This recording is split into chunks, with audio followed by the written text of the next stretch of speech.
Good evening, Speed Gaming. We are here with another practice for our Platypus Invitational.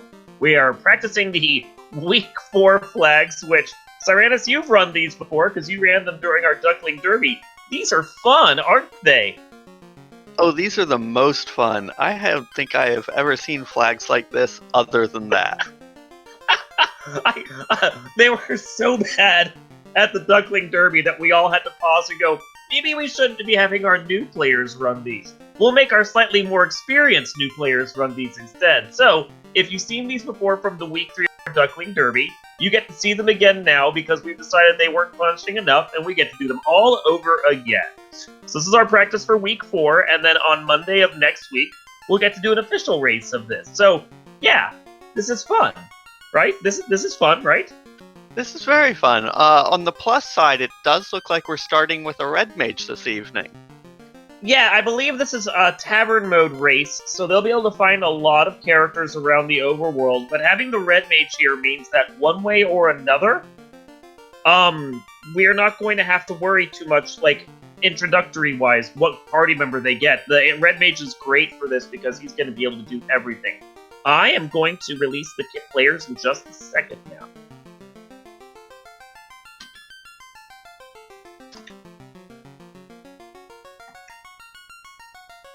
I do hope SVJ is building his party, because it doesn't look like it. Ooh, let me... Oh yeah, looks like we are waiting on SVJ right now. That is not a big deal. So let's discuss what's going on here. Cyranus, Tavern Mode, what do you think about it? I think it's generally pretty wonderful. In this flag set, I'm a little scared just because of all the towns being shuffled. You never know what towns you're going to find and if they're going to be airship locked or...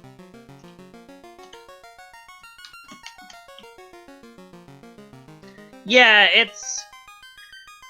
Because of the way that this is, with the entrance shuffle, floor shuffle, town shuffle, basically everything shuffle, this is very much a try and figure out what you're doing and plan and hope and, you know, pray. There's probably a little bit of prayer. Lots of prayer. I wouldn't plan too much just because, like you said, you never know what you're going to see. Corneria might be the only town we have until we get the airship for all we know.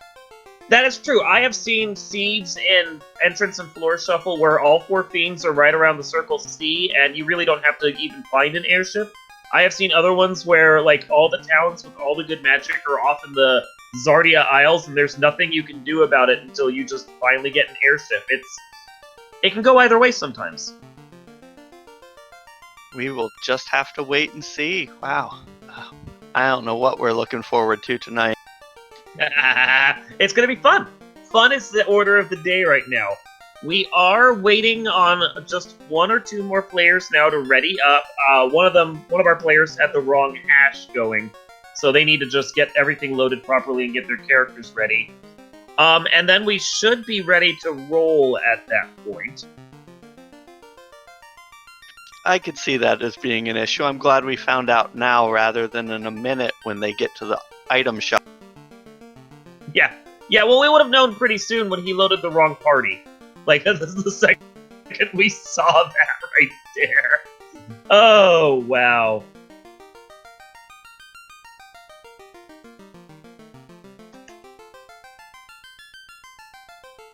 So yeah, there we go. He's getting his party together right now, getting his Gene squad ready to roll.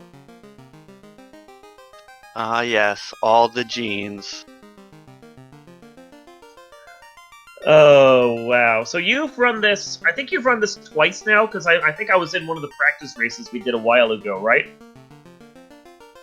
I don't think so. I don't think I did a practice of this yet. I could swear we did one a couple weeks ago, but that you might not have been a part of that one. So hey, at that case, we've each done this once. And I will note that these flags are fun, because I really do mean that fun this time. I don't want to race these particular flags, so I feel bad for all the people that are going to have to do this on Monday, because they are at times pretty awful. Absolutely, they are fantastic flags just to play for fun. Racing, they're just very scary because they are very random, and you never know what you're gonna find out there. Yeah, it's interesting. It's full of surprises. I mean, you could walk by the first dungeon, think, okay, it doesn't look that bad, just decide to move on, and someone else goes in, grabs one chest, and they're ahead of you all of a sudden. Well, that's the thing about Floor Shuffle, is that you never really know how bad a dungeon is going to be until you dip into it. Like, you could find a floor of Sky Palace with some really nasty encounters on it. But at the same time, that floor of Sky Palace, you could just quickly breeze through and get to the next floor down, and suddenly it's like Ice Cave or Volcano or something else that has a lot of treasure on it. And then you've got gear, and you've got, casting items, and the whole thing is just, ready to roll at that point. It's interesting how Floor Shuffle can work because it really changes the dynamic of what you're doing in the dungeons. Absolutely, absolutely. I know one of my strategies is usually, as I find the dungeons, even if I can't necessarily clear it, to at least check a couple floors down to see if I can find out what that bottom is. Yeah. Yeah, sometimes you try and burn off a couple of encounters and get to a lower floor so you can see what might be down there and what decent stuff might be. Unless there's another issue, it does appear we were probably ready to let these guys go. Yeah, we're just... Edgeworth joined in the race. We are just waiting on him to ready up, and then we can start the race at that point. He was just confirming out. that. Yeah. No, you're good. It's all good.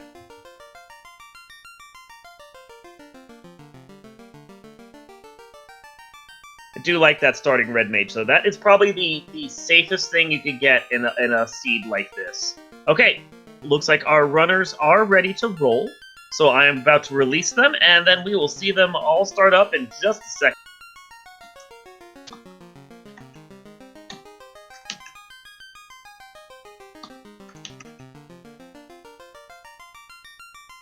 Let's see how many of our runners decide to head straight for the Corneria Castle location today. Okay, so Kyo Deshin in chat has already asked Solo Red Mage. Yes, but not exactly. What we have here is one of the many flags you're going to see in just a moment is Tavern Mode. They're starting off with a single forced character, but the second they get to Canaria or any of the towns that they go to, they're going to be able to buy other party members on any of the slots that they have. So it's a forced Red Mage for right now, but that's really a soft forced Red Mage. Second we see them going, we will be good to go there. It's, it's about 30-second delay from when we release them and when they actually start running. Yeah, I'm pretty sure we'll see most of our runners at least go up to 3. Mm-hmm. So we got not much up here at Canaria Castle Matoya, but still, that's one of the best places you can find there. 3 easy treasure chests, a little bit of money and gear. I don't mind seeing that early on.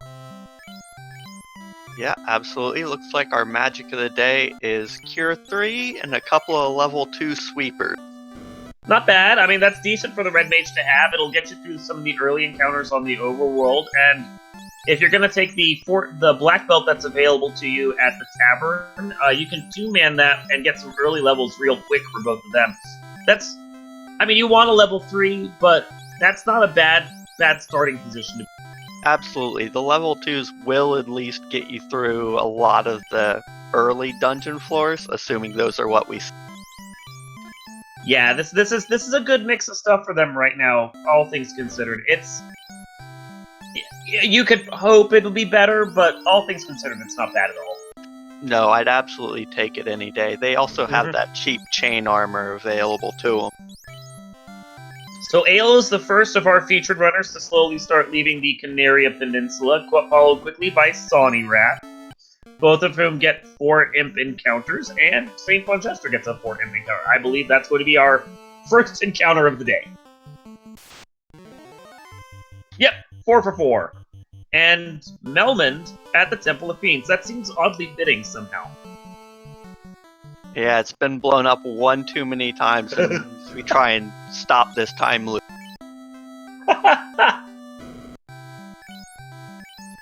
Just a bunch of wood sitting there at the armor shop at Melmond. Melmond, once again, not having anything worthwhile because it's Melmond. That's alright, we'll see Provoca here soon enough.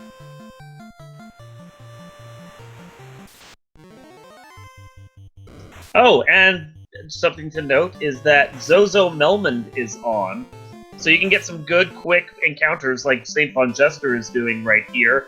Use those sweepers against the undead, get yourself some levels and some money, and continue onwards. Although getting hit with a dazzle right there, that sucks.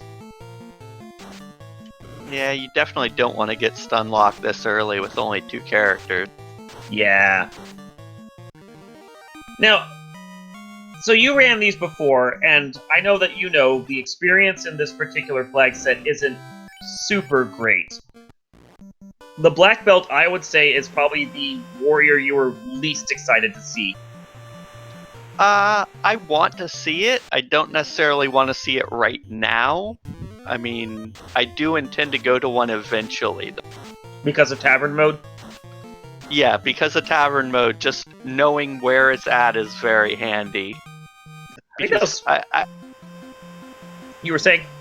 Because I very much like to go to one eventually. I don't like trusting the knight on some of these flag sets. I like having that black belt in my back pocket. That makes sense. So I believe Aelmarkin has found Elfland over at Elfland from the purple, because I think in Town Shuffle mode, Elfland is dyed purple to differentiate it. See life at level 4. I also think I saw pro rings for, if I'm not mistaken, it was very quick glance, 2,500. So that's some really huge pro ring price right there. That's fantastically. Thankfully, you don't normally need to buy too many of them, although they would be nice to have early. I mean, at 2,500 with the kind of stuff they can find here, ooh, Lit 3 for super cheap, and Brack. Yeah, at 2,500 and those 8 points of armor and the death protection that the pro rings provide, that is not anything to scoff at.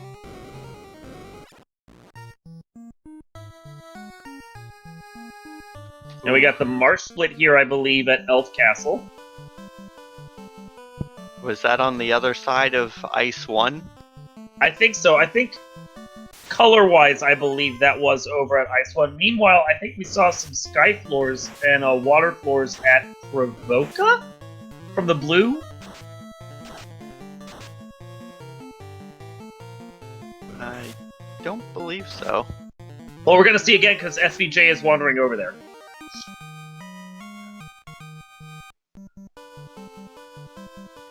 I remember seeing him walk into Provoca once already, and it wasn't that. Yeah, it was Astos. Yeah, it's Astos. Okay.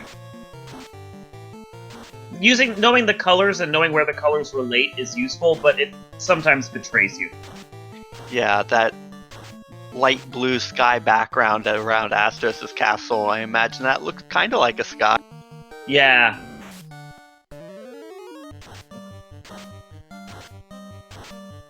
So Asher Wells is grinding on some Rurus, the fun percent naming for the wolves. We've got an earth floor here at Matoya, I believe. Yes. Which is actually useful to know because not only are there the 4 or 5 treasure chests here on this floor, but when you're ready to do a grind, knowing where that area is, the Hall of Giants tends to roll something decent to grind on for when you're trying to get your levels in. So having Earth Floor early and available is nice to see. Yeah, it gives you very quick access to 3 different spike tiles, which is pretty wonderful usually. 100%. Never complain about seeing that. Especially once you have some good sweepers and you can take out anything that might try and get in your way as you exit.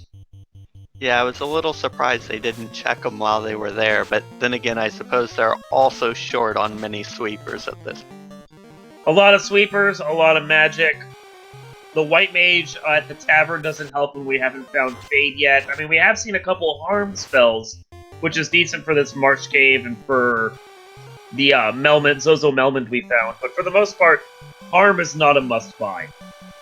No, I will generally skip it if I have something else, anything else. Yeah, I tend to only get it if I need to give my white mage something to do. So from the looks of it, we have a top floor of March North here at Melmond. Nice for some treasure chests, gets this out of the way. It's also good to see it if you're trying to... Was that Melmond? No, this is Titan's East. Still, Melmond area, that's why it's red. But yeah, it's nice to see it. It gets it out of the way. If you find another floor of March later, you know you've already checked the chests that are linked. You don't have to worry about it. Kind of wish there was some more stuff to do there, though. Being able just to completely skip that lower floor of Marsh, just because you know you've checked, is handy. And we do have a nice sky floor down there with Sawney Wrath. Yeah, if the sweepers were a little better, if they had, like, Bane instead of Brack, I might try my luck there to try and get some levels. The only reason I say Bane over Brack is because Bane is multi-target, and Brack, I believe, is single-target. Oh hey, Flame Armor for a knight we don't have. Yeah, that's why I was excited for it, is the 14 chests. But yeah, the experience isn't bad either. Oof. Oh, and no saving item, I guess, used over there to get the save in the area. That hurts. Yeah, that's going to be a long, sad boat trip. Sky 2 is fun to find. Oh, wow, with a Mazamoon. That makes your black belt a whole heck of a lot better. Yeah, things just got a lot easier over there. Yeah, that is going to change his game substantially. Like this Gurnaga. Only did 7 damage, though. I might have stuck around for that fight. Yeah, I've noticed that about the Gurnagas. They tend to hit like wet noodle. Okay, so Sky apparently has all the good gear, because that's also an Opal O. Kill this eye. Don't run away from it. Oh, stun touch! Oh, that's cruel. You know, he's still gonna get this kill, though. Oh yeah, no. The eyes don't tend to roll very much. He can try it for 3, and he's gonna eventually get the eye down. Hopefully he has a house or something, but that's instant level 7 right there.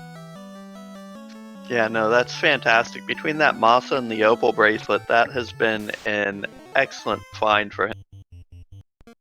Man, everything rolled stun touch. Because the Chimera immediately afterwards stunned him as well. You know, sometimes you just have days like that.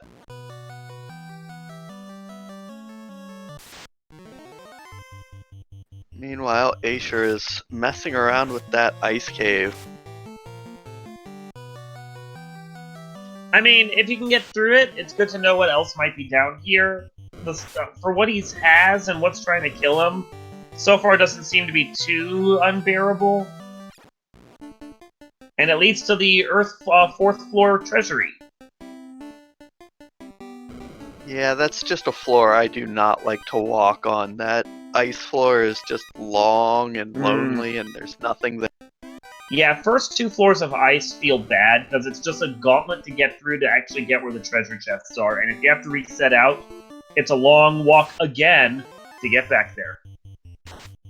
Looks like St. Von Jester found Carrie's floor deep inside March Cave. Good to know where that is, even if you can't clear it at this time. Yep. It's good to see. That's one of the 4 fiends there, and we don't even need anything to get over there except, you know, the ability to walk. I'm pretty sure all of our runners can manage that at least. Okay, the green threw me off. It wasn't Marsh Cave, it was Northwest Castle, but still, good to know. And the party perished over on Sawney Wrath's side. This is going to happen a lot. Don't be surprised. Yeah, we've seen a lot of that already tonight, and we will be seeing a lot more.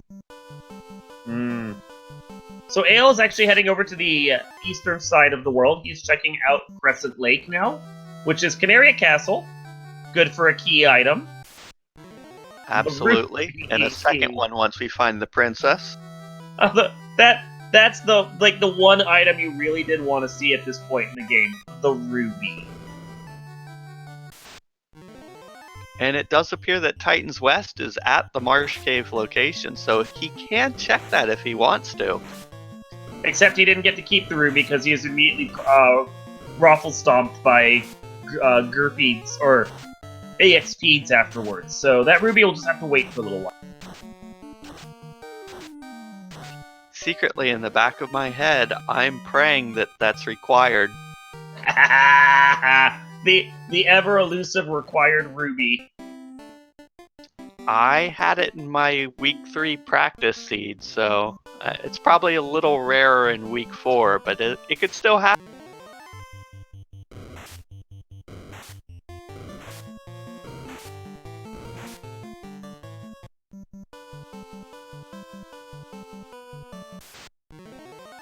Yeah, there's a chance, as everyone is noting in our chat room, that Titan's Cave will be required. And the earlier you get the ruby, the more likely it is that Titan feels like it ends up being required. Because it opens up possibilities, especially since we haven't seen the other end of Titan's Tunnel. Like, the second we get it, it could blow open a portion of the seed and suddenly unlock all kinds of new areas. So it's an interesting item to find. Absolutely, yeah. And if it just spits you out either in that Titan's West location or in the Dragon Islands double locations, either one of those certainly gives you access and could lead you somewhere. So I also saw the Gersharks have Stun Touch, so that's at least 3 things so far that have Stun Touch. Meanwhile, the Onrak area, it looked like... Crap, what was it I saw? I saw a... Oh, no, my brain. Oh, Rodlock. We found the Rodlock over at the Onrak area. Ah, that's why he left out of it so fast. Mm-hmm. Nothing you can do about it right now. So, the game is kind of stuffing them right now, not really giving them a lot of options as to where to go. Yeah, we're gonna run around in circles until we find something.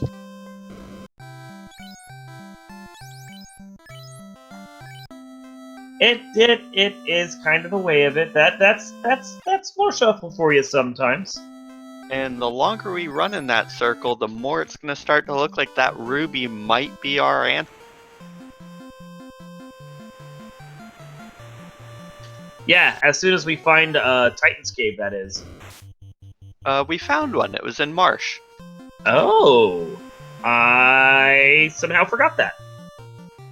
Yep, so it's just a matter of where that will lead us. Meanwhile, there's still other chests to be checked, so you might not need it. We'll see.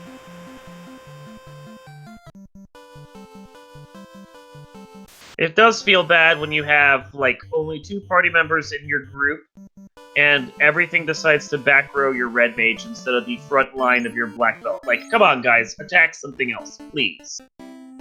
That's actually one of the things I never learned is how the odds work when you don't have both your front row people. Well, what happens is that your front row party member is going to get attacked 50% of the time. Your second player is going to be attacked 25% of the time. And third and fourth players are going to be attacked 12.5% of the time. Now, if you don't have a character alive in one of those slots, the game then re-rolls it and does the whole roll all over again. So if you have a front player and a black player and nothing else, the odds become substantially greater that your front player is going to get attacked a lot. So when you see someone get back rowed repeatedly in that particular setup, you're just like, come on, game. No. Gotcha, so it re-rolls, it doesn't recalculate. Mm-hmm. Yeah, no, it re-rolls it. At least that was what I was told. No, that's probably absolutely correct. As we all know, the programming in this game was not always top. You mean the seer may have done something wrong? Blasphemy. Not wrong, gloriously right. No, you are correct. There was a lot of stuff in the vanilla game that was broken, I believe would actually be the kind way of putting it. So everyone seems to eventually find Sky 2, which means everyone's going to find that Mazamoon and that Opal Bracelet. They should all be on even footing there, which is good. You hate to see something like that get sunk somewhere deep so that one person has an advantage over everyone else. Yeah, one of the good things about their limited exploration options is that they probably will not be missing those major components.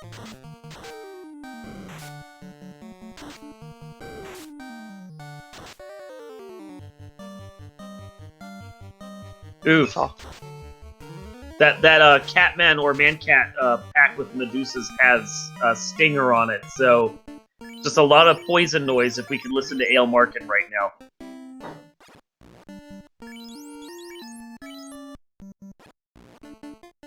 Ruby Thunderclawed came off of the King in Canaria, who's sitting at Crescent Lake right now. Malza and Opal Bracelet are both sitting on the Sky Spider floor, wherever that might be.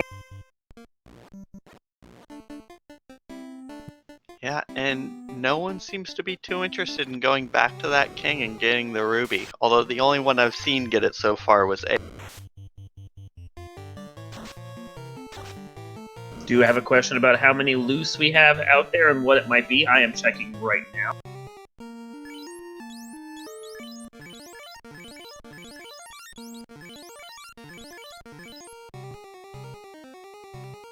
We've run so many flags at this point for this event, it's hard to keep straight which is what and how.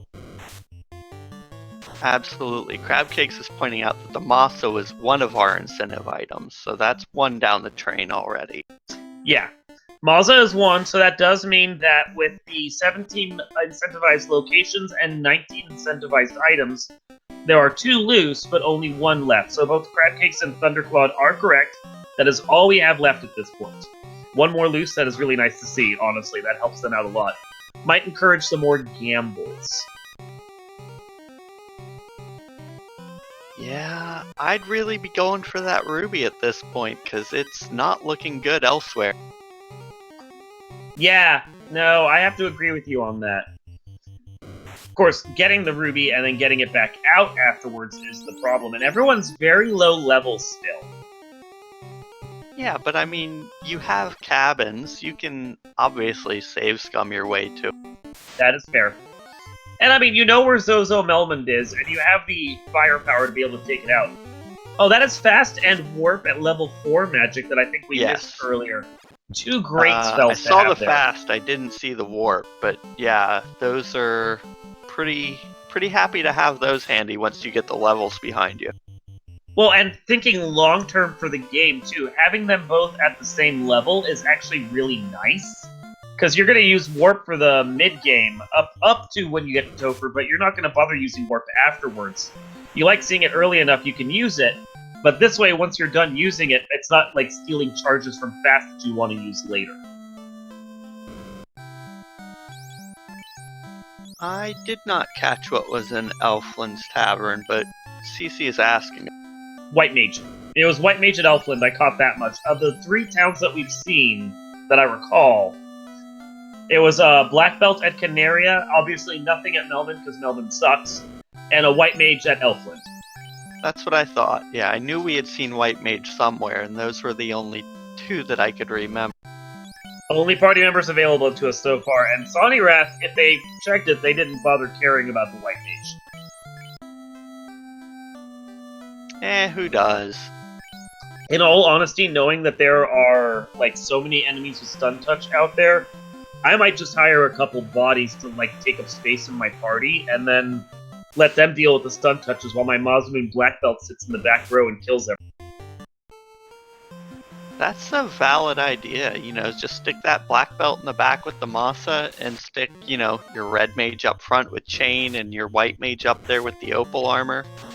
Mm-hmm. Yeah, you throw a couple bodies up front, and then you use the Red Mage in the back with Warp, and the Black Belt in the back with Masamune, and let them just charge their way through the stages and then exit out afterwards.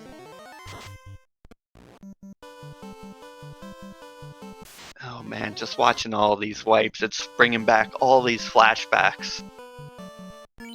Yeah, that's floor shuffle for you, though. And it's the thing of floor shuffle where it hurts until finally you find that one thing that breaks the seed wide open, and then suddenly the seed doesn't matter anymore. You're just like, okay, let's go, we got this.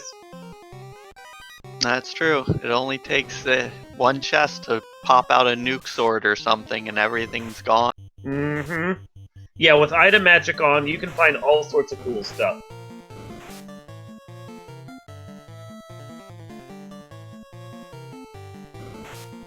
Indeed, chat pointing out that eventually that BB will not need the Massatoral faces, but I think we're still gonna need at least another 10 levels for. Yeah, we did soften the experience slightly from how this seed originally played out. But they're gonna have to get 15 key items, and they're gonna have to get, and that only gives them 150% experience on top of where they're at right now. So, like, grinding a black belt up to 32 in this particular flag set is gross. Like, it's not gonna be fast, and it's not gonna be pretty. At least with what we've found so far. Oh, I mean, If we... yeah. I mean, Masamune and Opal Bracelet are gonna make your grind better than it could be, but, yeah. Well, looks like SVJ has pulled that ruby out. As long as he safe scums his way across the world, he should be good to go to transfer it over to the Titan and give him his crunchy, crunchy delights. Indeed, the first thing he did when he got out of town was saved, so we should be good.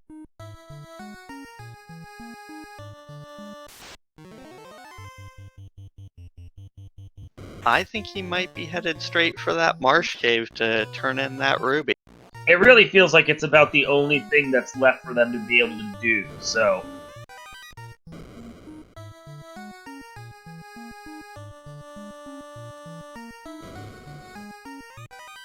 Oh, I didn't see mermaids before this. There's a nice 3 sword. I don't know where he that's found lovely. mermaids, but that is one. That is fantastic. Like, just a constant source of sweep. And better sweepers than what we've had so far. No, yeah, that Ice 3 sword feels like one of those things you desperately need to get through the seed right now. Of course, it's not useful against the undead, since they resist ice, but everything else they've been fighting. And a wall shirt. That's kind of nice to have. Yeah, I mean, if you don't find ribbons, that will serve just about as well. Yeah, because wall is basically a spell that casts the effect of a ribbon onto a party member. It only lasts through battle, and then you have to cast it again the next battle you get into if you want to use it. But it can be very useful to have that, especially against the end bosses of the... Right, you don't want to have to use it every fight if you're diving and, you know, you have a bunch of enemies with Bane or something. But for bosses, absolutely I'll cast a wall shirt a couple times. So for those of you that are new and haven't seen Final Fantasy Randomizer in action before, welcome to Final Fantasy Randomizer. This is a practice race for our upcoming final leg of the Platypus Invitational, our graduation ceremony for our newer players. Some of the things you're going to see right now that we're going to be discussing, we've got our black belts at supply. They are what we like to think of as our one-punch men. Once you get them up to a certain level, they're able to pretty much knock over anything with their bare fists. We also have our red mages, who are basically the jack of all trades, and we've found white mages that they can purchase in our special tavern mode here. White mages are the healers of the party, the ones that keep everyone else standing. We have found the Opal Bracelet, which is the best armor that anyone can wear in the game. And we have found the Masamune, one of the best swords you can find in the game. The game is all mixed up right here with our entrance and floor and town shuffle, and people are desperately trying to figure out what they can do and where they can go. I think I missed the fact that the floater was lurking over by Titan's Gate. Wait, what? Oh, wait, no. Well, St. Von Jester is in the air, so unless that was Cardia Double North somehow... no, he went through the Titan's Cave to get there. He's not in the air. So that was Cardia Double? Okay, cool. Perfect. Well, Topher is lurking over here, so not the best thing he could have found. I mean, certainly not the worst. He gets to save the princess, who probably has our progression. That's true. That would be super helpful.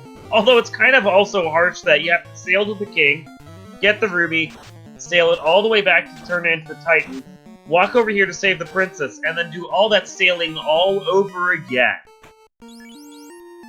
Yeah, but you know, if you don't have a choice, you don't have a choice. And the fact that he's doing it now is going to put him that far ahead of everyone else if it is required. Hmm.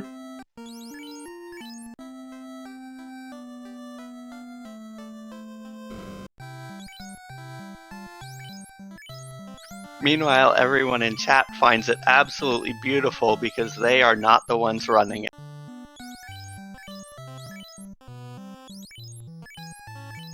And then a whole lot of nothing in Titan's Cave itself, but that princess alone is the most important part of what they just found. Absolutely. Now, if they wanted to be really unkind to us, the princess would give us the key, and we'd have to go back to Topher to get a loose item out of the chests there. That would be lovely. That's just mean. Indeed, that is just mean. It's very, very unlikely. But, you know, sometimes we like to think these things in the back of our head.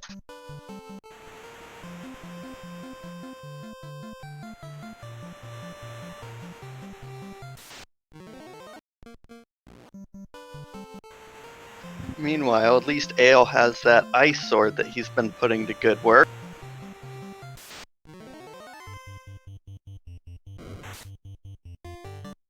Still a little curious exactly where he found mermaids at. Yeah, I missed where that was, but then, trying to keep up with everything everywhere in one of these seeds is often quite difficult. Oh, indeed. I'm just surprised I didn't see anyone else hit it yet.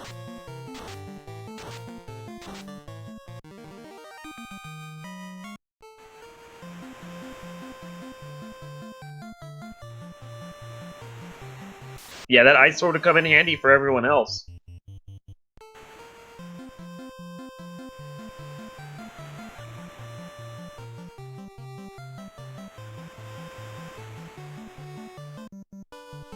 We've got a lot of great gear for a warrior when we finally find one. That is, if they don't decide to just keep the black belt around and ignore the knight. But at the same time, what we really want right now is just some progression. Oh, yeah. And there's Tiamat. So Tiamat's lurking at Matoya's cave. That gives us 2 of the 4 fiends just sitting here at the Circle C. Feels like what we were discussing earlier, honestly.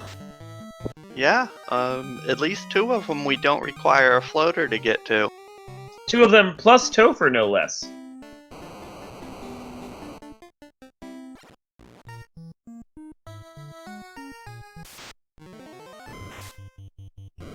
Crabcakes, someone did go to Onrak. It was, if I'm not mistaken, the rod block floor of Earth Cave, so there was nothing to be had there right now.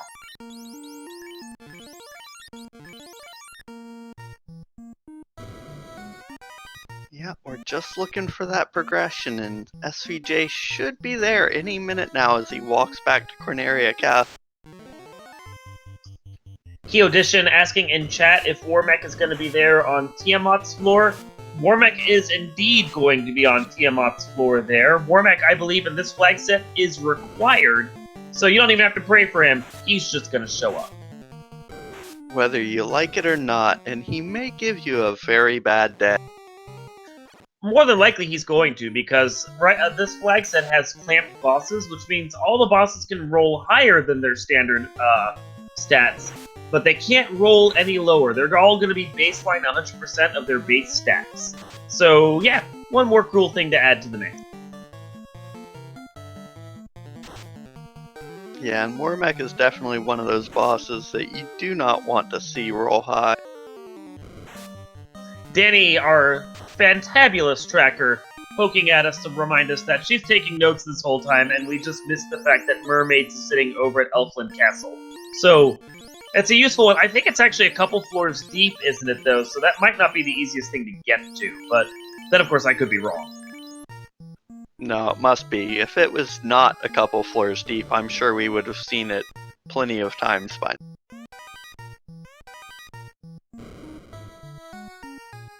So Sarah had the cube. We're looking for that cube block floor, although I think we might have seen it, actually. We have seen it. It was on the other side of, I believe, this sky floor that Aesher is on now. Okay. Which means this is a pretty nasty seed if they're going to have to go through that, if that is indeed our progression. It is. I would agree with you.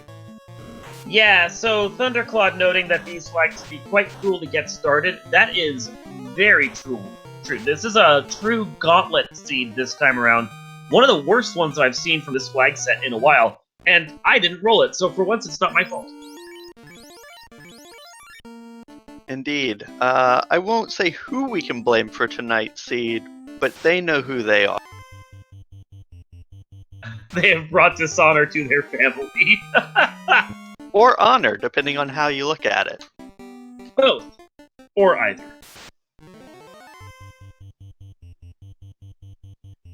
So Sani Wrath is following the steps of Saint Von Jester, getting that ruby, turning it in, bringing it over here so he can find Topher and continue onwards. Meanwhile, Saint Von Jester seeing the rod block. I don't believe he has the rod, so that's just going to be write a note down and then reset out. Indeed. I'm not sure if he has seen the cube location yet. I know I've seen it pop up on at least one screen, though. So without Canoe, they can't go into Ordeals or Waterfall. Without the Chime, they can't go into the Mirage Tower. And they don't have floaters, so they can't check any of the Zardia Isles other than the double top that they already did. And they can't check the Gaia and Lufane locations. So, if I'm not mistaken, this really does leave that deep cube block as basically the only place they can go. That, or the one thing that Crabcakes did point out, everyone has seen that rod lock and reset it straight out of it. No one has cleared that floor to my knowledge. Oh, there's a possibility the rod could be loose on that floor, or that there could be another loose item there that they might need, like floater, for example. Indeed, because we do still have that loose item, and there are at least a handful of chests on that floor. Yeah, it's... I want to say 7? I mean, this is the thing I can appreciate, is that you sometimes want to make gambles, and you don't want to explore a floor if you don't have the item to get past it. But at the same time, I understand, sometimes to my detriment of speed, I am a thorough racer. I like to check every chest on a floor until I have my loose out of the way. I want to say that if I were in this position, that would just be a floor I would check, because you hate to see the loose item be there and not check it. Indeed. I mean, you've sailed all the way there, and you're going to sail all the way back. You might even have to do it again if you find the rod later. So just clear it while you're there, just for the peace of mind. You don't want to have to go back and do it again later. But yes, that does feel like there are 2 floors that we can finally get through. One is the rod block floor, and the other is the cube block wherever it's at, so we can get to the next one. Of course, I don't think we actually know what the cube block encounter tile is, so it could be nasty and could cause some serious problems. Very true. The one or two times we saw the floor, they did not check the tile. It was just like, okay, I can't do this, and backed out.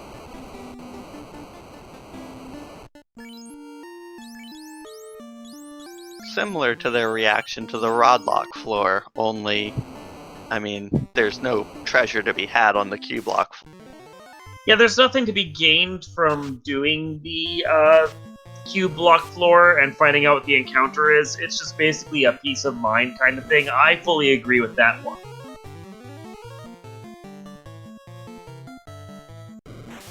Indeed, they haven't been too keen on checking the spike tiles either, just because from what we saw of the Earth Cave, none of them went to that right away either. Some of them may have checked it since, but when they first found it, no one was keen on checking. Well, they're not at the point right now where a grind tile is super beneficial to them, so I can fully understand them just wanting to get through. They need a few more levels under their belt before they can take on one of the better grind tiles. Yeah, but a couple of early levels could have done them a lot of good, maybe saved some of these white. I mean, they're certainly not going to do their full grind, but just a couple get you up into the teens or something.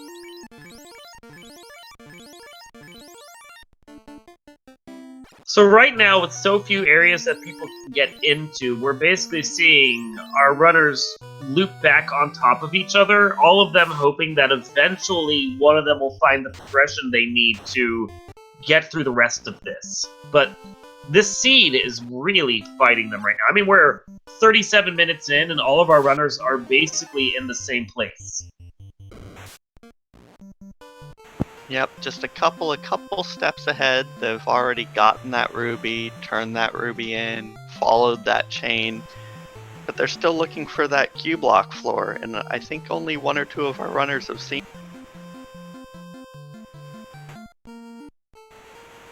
So now we see Asher Wells making the sail over to Onrak to find the rod block. Will he be the first to try and clear this floor and see if there's any loose items on it? I hope so. Just for my peace of mind at this point, I'd really like to know what's there.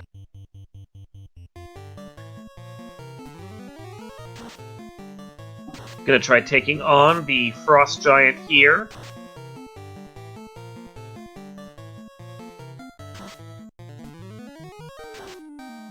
Praying for some extra levels while he swings that Mazamoon. First hit didn't do so well, second hit does some nice damage though, gets one of his characters up to level 8.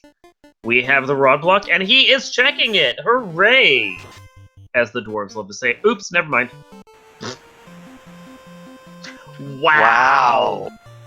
Wow! Immediately stuffed. Well, we've seen Blizzard out of them. Now all they have to do is have Nuke also so that we can have those nuclear winter wizards.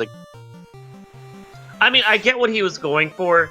He didn't want to save there if there wasn't anything worthwhile, but the second that he saw a dungeon floor, I would have, like, dropped a cabin, gone back in, just so that if you hit something like that, you weren't immediately stuffed. Because that was a lot of time that he lost, where he still doesn't know what's on that floor. So, 4 for 4, none of our players know what's down there. Indeed, that's a pretty large floor to be searching without any sort of save behind you. Yeah, I mean, I fully respect sailing there just to see what's there and not save until after you've checked it, if you want to reset out and be back where you're at, but not saving afterwards, that immediately asks for the wizards to blizzard. Crabcakes points out that our other loose was found, and it was the canoe, so things have opened up. Lovely! So, Seaside right, floor 2 of Seaside, Sorry, I'm getting tongue-tied trying to read what Danny wrote. The sea right side split, floor 2, had a loose canoe. That means that anyone that really wants to rock a black belt, you now have free reign to do so because you know what the 2 loose items are. Indeed, and our other runners have been through that floor, so I guess just no one decided to check it. Well, it's a rough floor to get through, especially when you see that the Gersharks have stun touch, and before when they were first down there, they didn't really have a good sweeper for taking out the high-level Wiz Sahags. There was a lot there to just be like, maybe I'll just try and quickly get through here. The last thing you want to see is like a sudden ghost pack destroy your party. But oh, for sure, which we have seen. But yeah, with that there, he's got the canoe. He's 1 key item up on everyone else. He has his progression to start exploring more of the world map, and he has 2 party members at level 12. Things are looking up for Ale Market. They could be, unless things are in that Q block instead. If that Q block leads to one of our incentive locations. Right. But the thing to note, at least as far as the tracker is telling us, Ale hasn't actually turned in that cube yet. Or, if he did, he didn't manage to walk it back out. Now, we'll want to double-check his inventory to make sure, because it might just be that we all missed him grabbing it. I mean, 4 players with a lot going on, it's easy to miss stuff. Absolutely. This is a bit of a nightmare to track. Mm-hmm. Thankfully, our wonderful tracker is on duty and doing an amazing job. Danny is amazing. I think he's actually wandering over to Crescent now to talk to the princess, so that will give him his cube, and maybe he'll be the first to actually go check the cube lock. I'm pretty certain he has seen that floor. Of course, as Chad is pointing out, the canoe also opens up Volcano and the Iced Cave, so that's 2 more areas that he could check right here while he's in the area. I wouldn't blame him if he goes and checks both of those. If he can find Provoca here, that would be huge. Oh yeah, Provoca would be a wonderful find at this point. It also opens up a couple other things. I don't think we've seen our shop item yet. Mm-hmm. So Oasis, Waterfall, Ordeal. Ordeals. Yup. Yeah, there's 5 new checks that he gets to make, but it also just means that this whole area all around the Circle C is now completely open to him. It's a great, great place.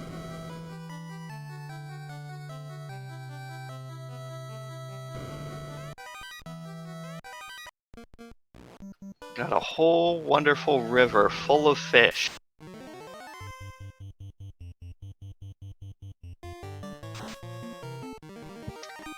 I've never really enjoyed sailing this river system. I almost always go to Ordeals next, which is actually probably a bad idea. It's just what I've always...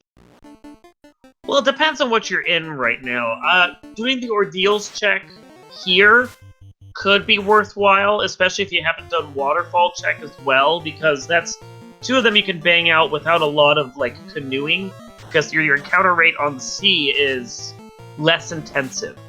But that's for, like, floor shuffle, it makes more sense. When you're in, like, a more vanilla layout of the game, I am a fan of checking out Volcano, because the encounters aren't too bad, and then you can get a lot of treasure chests out of the way as well.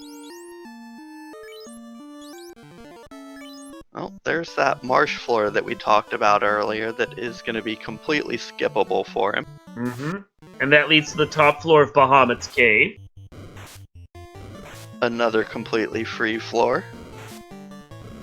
And the bottom of Marsh Cave, which he skips. Well, yeah, because he already has all the loose. He doesn't need to check anything down there.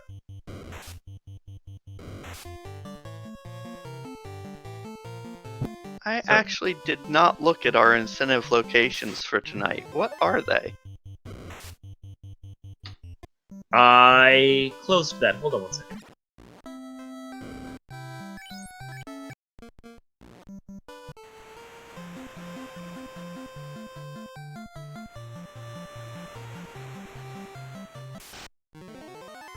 Okay, let's see what we got here for our incentive locations. They are main NPCs, fetch quest NPCs, Ice Cave, Ordeals, and Canaria Locked. So knowing where Canaria Castle is, that's very useful, because the second that they can find the key, they will be able to get another turn-in done there. Unfortunately, it looks like Ailmarkin's going to get destroyed by what was lurking there, maybe over at Volcano, and now he's sailing. That's right, we still have an ice cave to check. There's plenty of free key items that could potentially be there.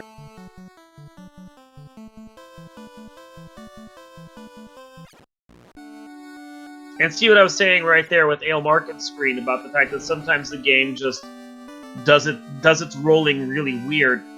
Despite the fact that the chance of the Red Mage getting back road 3 for 3 should be infinitesimally small, the Red Mage was hit, in fact, 3 times in a row by the Caribs. And here we have Onrak.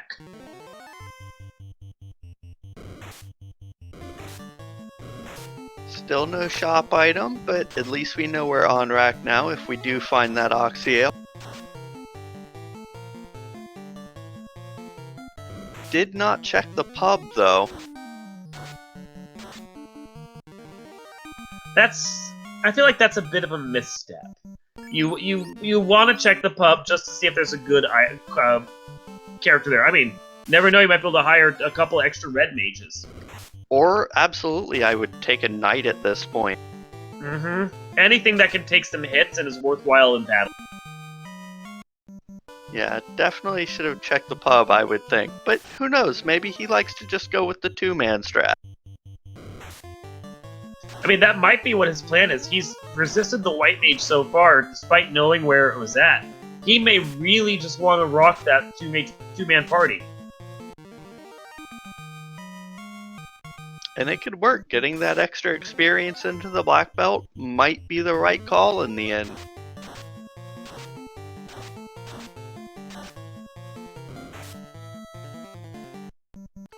It does look like he's making that sale for ordeals, though.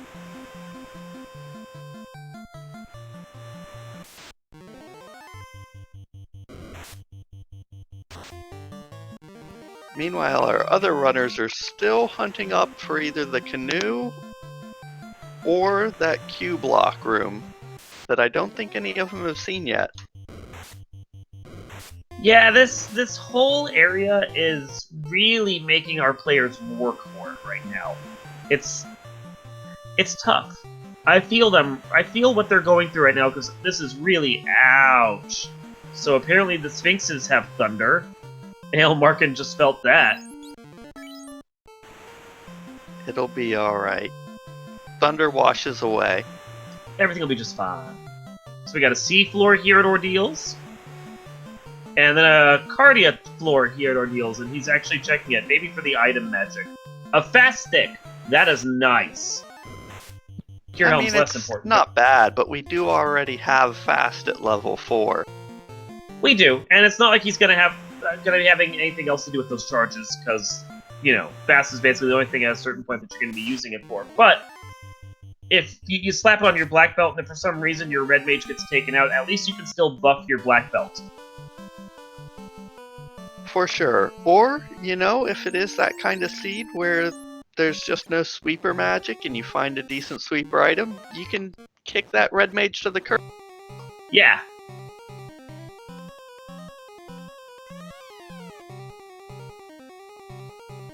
Trade him out for a knight that can defend you and cast fast on you now.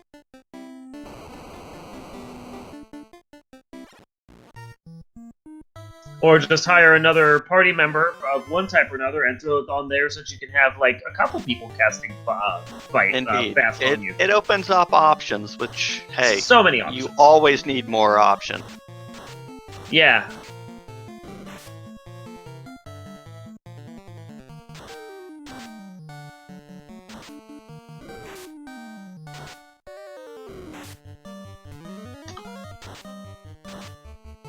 So Ale is here, I think, trying to make his way through Waterfall. Gonna see what our next new location is. He's making a lot of progress that the other players are still struggling to get through. Now we're at the Q block. So this was past Sky 3 floor. I believe at the Dwarf Cave from the colors that we're seeing. Nightmare, Evil Man fight, not the worst. Although the Nightmares look like mad ponies. And Waterfall is the Sardis Cave with Adamant. Q Block leads to Ice Cave, one of our incentivized locations, so Q Block very well is required. Indeed, and it's pretty deep in there for something that you don't necessarily want to have to do a lot of. Thankfully, everyone has warp at this. Only way it's not required is if it's Ribbon or Tail lurking behind the Q block at the incentivized chest. The odds of that happening are low, but it's a possibility. Ale is checking this earth floor now, even though he does not have the rod. I question if he doesn't realize that the Masa was one of his incentive items. I mean, he skipped a different treasure floor over at Marsh Cave. And didn't bother checking it, probably gambling that there wasn't a loose down there, but it's odd that he would check this one. Maybe he doesn't remember that Q block is there and that he has the two loose. It does feel like he's bleeding off, and this is the crystal here at Ice Cave, so now we get to see what the crystal turn-in becomes, since we know where Matoya is at. Yeah, it's very possible. I know I forget when those, you know, a ribbon, a masa, the opal bracelet, any of those, if they're the incentive item, I a lot of times find them and just don't even realize I've found an incentive item. It's fair. It's a fair point.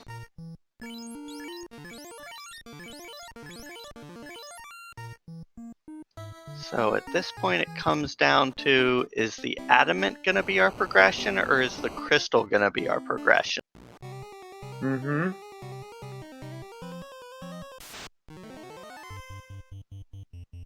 I mean, it's an interesting position to be in, because Ale is technically... I mean, I wouldn't say he's in go mode, but he's about as close to go mode as you can be in this particular flag set right now when you don't have all the turn-ins done. But he's having to check chests, whereas everyone else is checking chests because they haven't found that second loose yet. Right, they're all still looking for that canoe. Mm-hmm.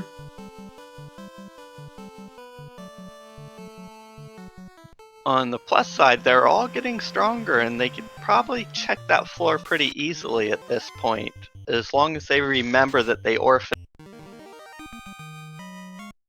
Well, and that's something that you hope that they take note of, and I know it's something that I'm sometimes very bad about, is remembering to take the notes I need that I orphaned a chest here, or I orphaned a floor there. Like, it can be hard to remember all this, and if your notes aren't detailed enough, you can lose it. At the same time, if you take too detailed of notes, then you very likely could spend too much time on it, and then you're losing time that way. It's give and take. And Matoya has our key for us today, so that is definitely a rabbit hole that's still going places.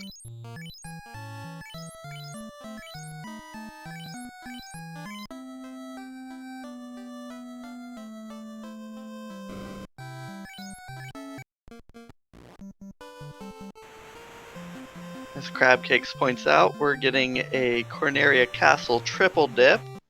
Basically have to. Yeah. Yeah, pretty much. Was it? Well, you had to go the king to get the ruby, so you could go get the princess, so you could then go back to the princess to get the cube. And cube led to crystal. Yeah. You didn't have a whole lot of choice, and we're seeing what the adamant is. It is the Oxyale today. Well, we know where Onrak is, so that's going to spin Aelmarkin off further away from where he wants to go. Hopefully he's not going to continue checking chests. But this also means that if the crystal leads to the key, or if the key at all is required for the Canaria check, then yeah, a triple dip of Canaria is definitely on the table. I mean, you definitely need the key. We're going to need it in Topher.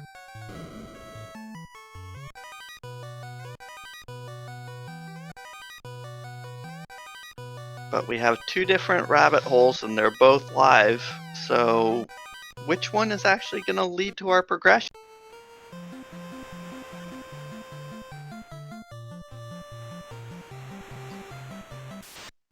Well, Asher has the key, which means he got that off of the crystal turn-in. So Correct. He's going to go check Canaria, and we will definitely... I mean, I wouldn't see why he doesn't at this point, and then we'll get to see what's over there, and what that eventually leads to. But no matter what, Q block was at least required. Yes, it was. That whole chain was definitely required. One way or another. As Crabcakes notes, this whole seed is a mess. Yes it is. This is perhaps one of the ugliest layouts of item and floor shuffle I have ever seen. We are 55 minutes in, and no one still has managed to get themselves to the point where they can actually get up in the air. Yeah, that's pretty much been my experience with it. Either that, or you get a seed where you hit the air in 10 minutes.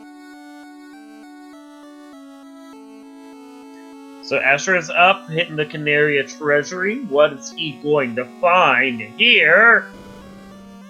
Tail. Survey says... the floater! Oh, and that is a wonderful pull. Whew! Required triple dip of Canaria. That is ugly. That will certainly speed up his progress. He won't have to sail around the world making all these checks anymore. It'll be a lot quicker to just fly around.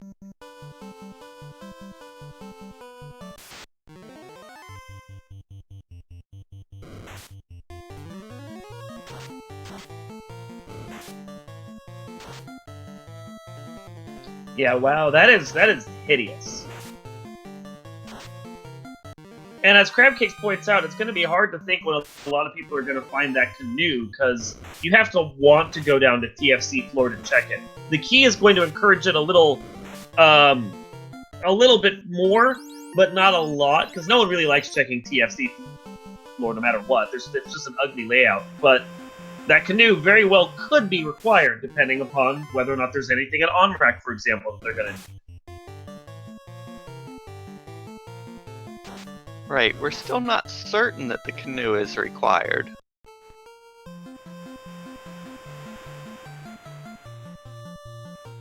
Yeah, Crabcake's asking if we found the Oxyel yet. We did. It was the adamant turn-in that they got from Sarda over at the waterfall. So, canoe, in effect, leads to the Oxyel, and now we have to find out what's at on-rack.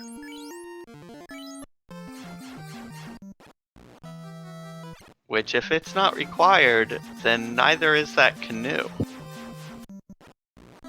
So here is Asher. Asher does not have the Oxyale, so Asher will not be able to check this for us, but he might check what's over at the tavern. And it's a red mage. Oh, that's a nice find if you want more than more than 2 party members. Which it does appear he does. Yeah, I can't blame him. The way that the seed has been rolling, 3 party members, 2 black belt, and a red mage, that feels good. Hi, Wall at level 7. We don't need you. We have wall shirts. Ale is checking that Q block now, so he's not too far behind. At least he's gonna clear Ice Cave, hopefully.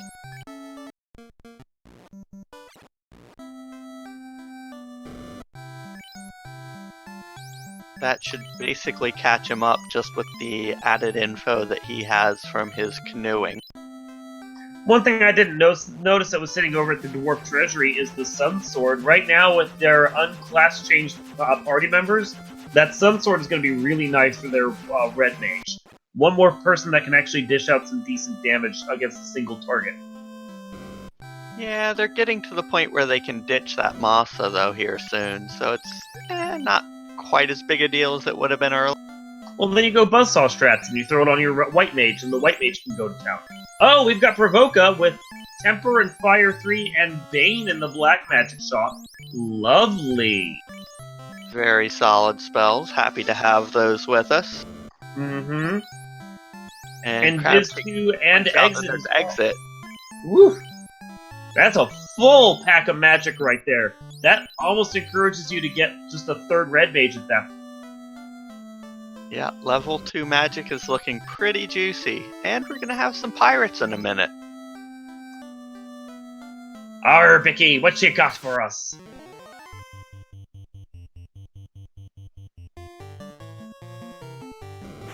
Provoke is one of those towns that I'm always happy to see. Mm-hmm. Yeah, there's so much you can do at Provoka just because of the free key item and the level 2 magic that's there, and very often they have decent armor and save items as well. Provoka's generally quite nice. Yeah, there's just so much free options there. Thar be the crown. We know where Astos is at. We saw him earlier. We sure do, and I assume our runners remember where it's at. I mean, I sure as heck don't, but then I wasn't writing that kind of crap down. Agreed. It's not my job to keep track of what they're up to. They're the ones running. I have faith in our runners. They're all pretty good at this by now. Provoka is the northwest castle from, I think. So, yeah, they should be able to turn in Astos' crown over at the, I'm sorry, the kindly old king's crown at Northwest Castle, or Provoka. Ugh, floor shuffle, I swear.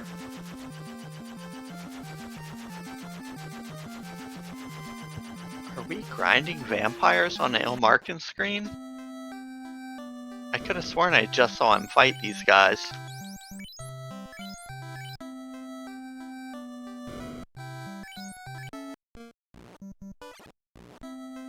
I mean, nobody can kill the immortal vampire. You hear him say that, so when they tried, he just decided to go and get some buddies.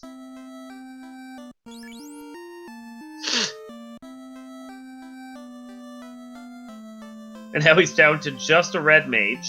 That feels bad.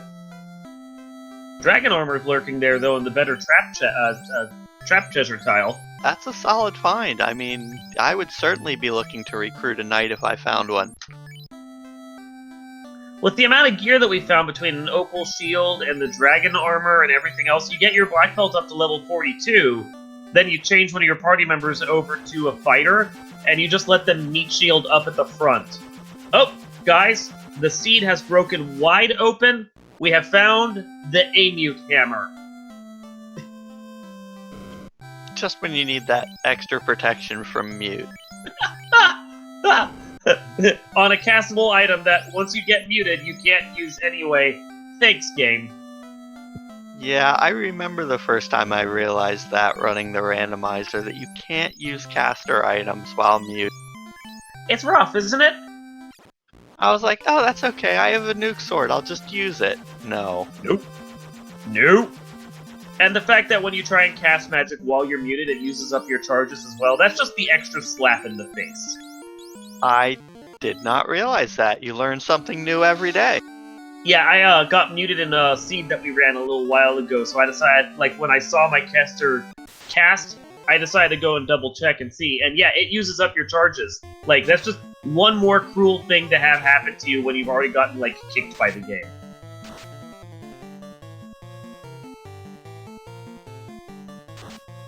It does appear that the kindly old king had a tale for us today. So the crown is not essential unless you really want to class change a fighter and use that pretty dragon armor you found. So far they've got enough spells at the lower levels that class changing your red mage doesn't feel super essential. Especially not when you have white mages you can just buy for that life spell if you really want to. Yeah, I rarely want to do it for my mages, but for a knight, that I might do if I'm the one that found that dragon arm. Yeah, it's one of those cases where if you have the gear, it actually makes class changing feel essential.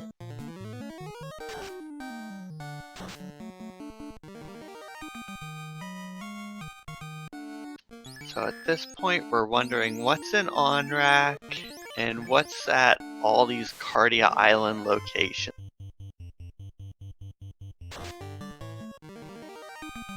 Because we're still looking for 2 fiends and quite a few key items.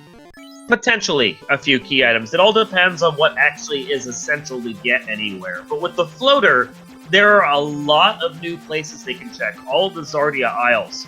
If anything is lurking behind any of those without a key item requirement, that might be the fiends we need and we never have to worry about it. They could actually be in go mode right now and not even realize it. They could be, but I think there's still a couple items short of their experience boost. Arguably, they definitely are short because they need 15 and they only have 10 or 11. But it's a question of, do you spend the time trying to dig out the rest of the key items, or do you just go and do your grinding now at 100% instead of 150? How essential is that experience boost gonna feel? Depends on what tile we have to grind on. Which, I haven't seen any that were really amazing yet. Not at all.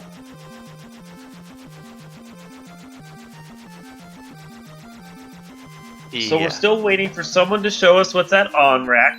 Crabcakes in chat is rooting for Ale to finally do it. Go into the Onrak town. Yeah, see what the dungeon is. And the crazy old men have given Asher his TNT.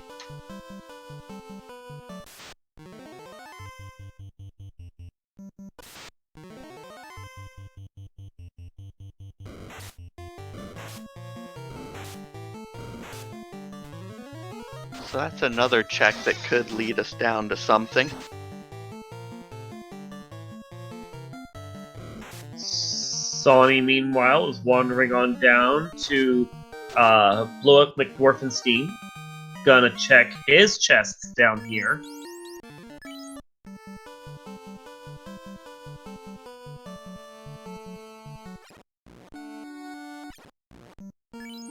Yeah, it's almost a boon that Ale found that canoe before the floater. Everyone else is now still checking chests everywhere they go, and the world is open to them.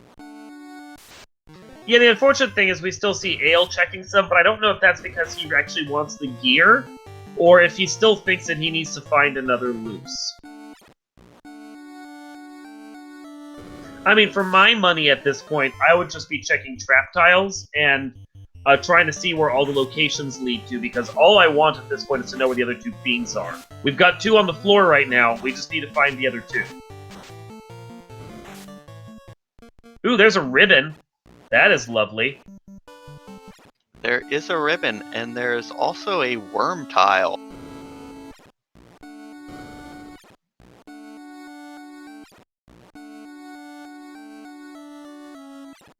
It appears that we have a worm tile in Ordeals, so you could grind there, maybe, if you were strong.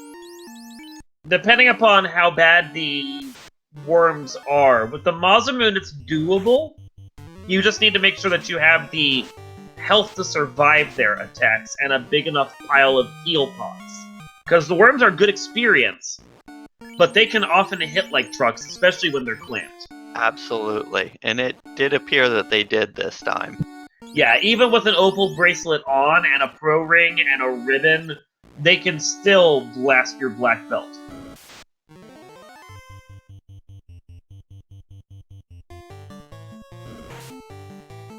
Gregory asking for a full recap with all of the entrances and floors. Absolutely.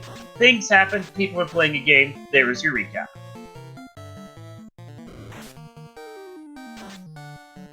Sounds about right. I don't think either of us are certainly tracking the floor.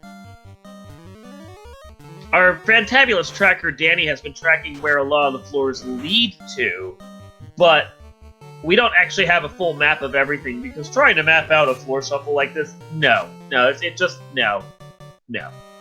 Particularly this one. We had quite a mess tonight.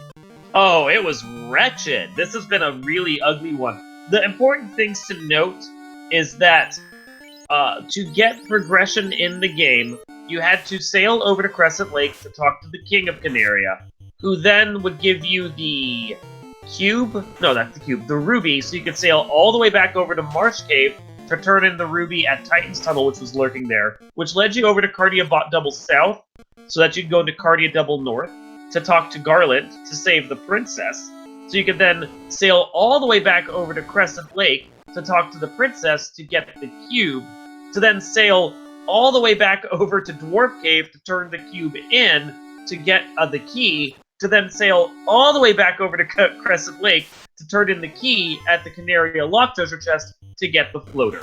That is one of the worst chains I've ever seen in this game. And it was glorious to not play. I mean, it was funny for us. We laughed really hard at it, but I'm sure the runners were like, oh my god, why are you making me do this?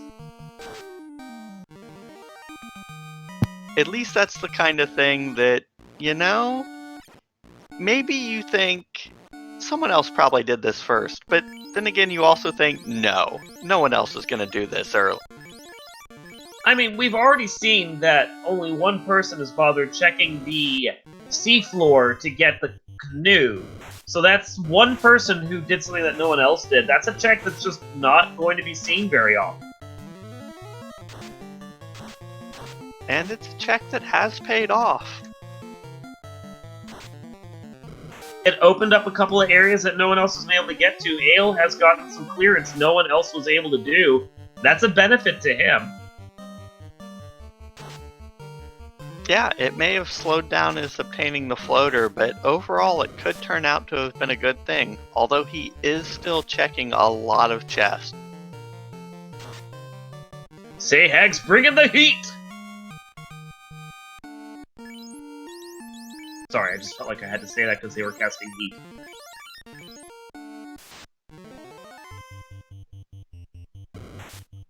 Asher, taking that red giant Agama fight a couple of times, looking for some easy experience. A good sir, I do believe you mean the blue giant Agama fight. Yes, the blue giant blue Agama fight. Really does look like a blue giant iguana fight when it's done like that. Good experience, Yeah, that's though. one flag that I can't play with personally. Yeah. I just take too many visual cues, and I can't imagine trying to play like. Yeah, it throws me off when I play with it, which is why I tend not to. I know there are a lot of runners, like Crab Cakes, for example, that like the fun color schemes, but it really just throws off my game. Indeed, and they are fun color schemes. I will not deny that at all.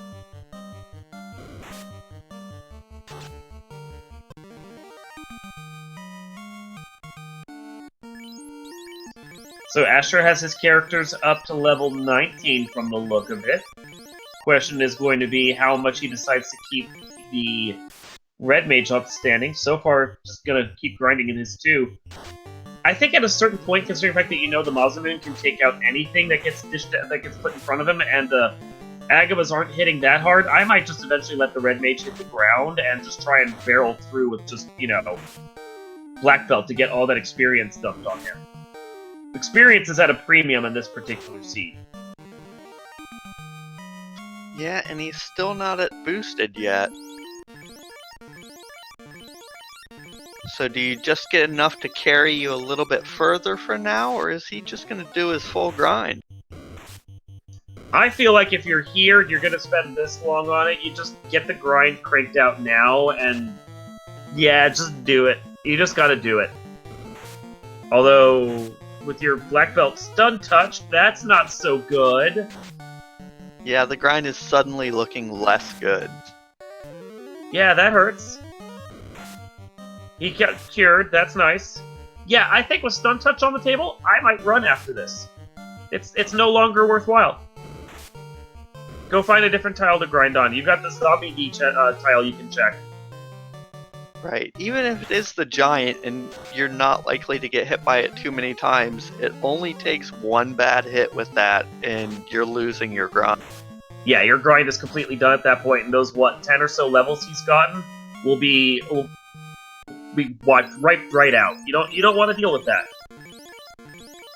It looks like Kraken might be our first fiend to fall. Ooh, interesting. I like where this is headed. Let's go see what the Kraken whacking is gonna look like. So the Agama trap tile is Medusas and Man-Cats.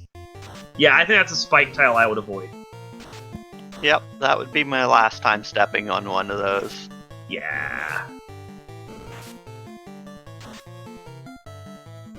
Two-man Kraken is pretty scary, but hey, you never know. I mean, you've got Brack and Bane, I believe, available. All you gotta get is get it to hit it once, and then you're good to go. And this is the third of the Fiend floors we've seen. So, I mean, better lucky than good? Or not? Oh, 2 hits, 2 damage. Yep, we're set out of that. And that's why you fear them, because in these clamped bosses, it can hurt.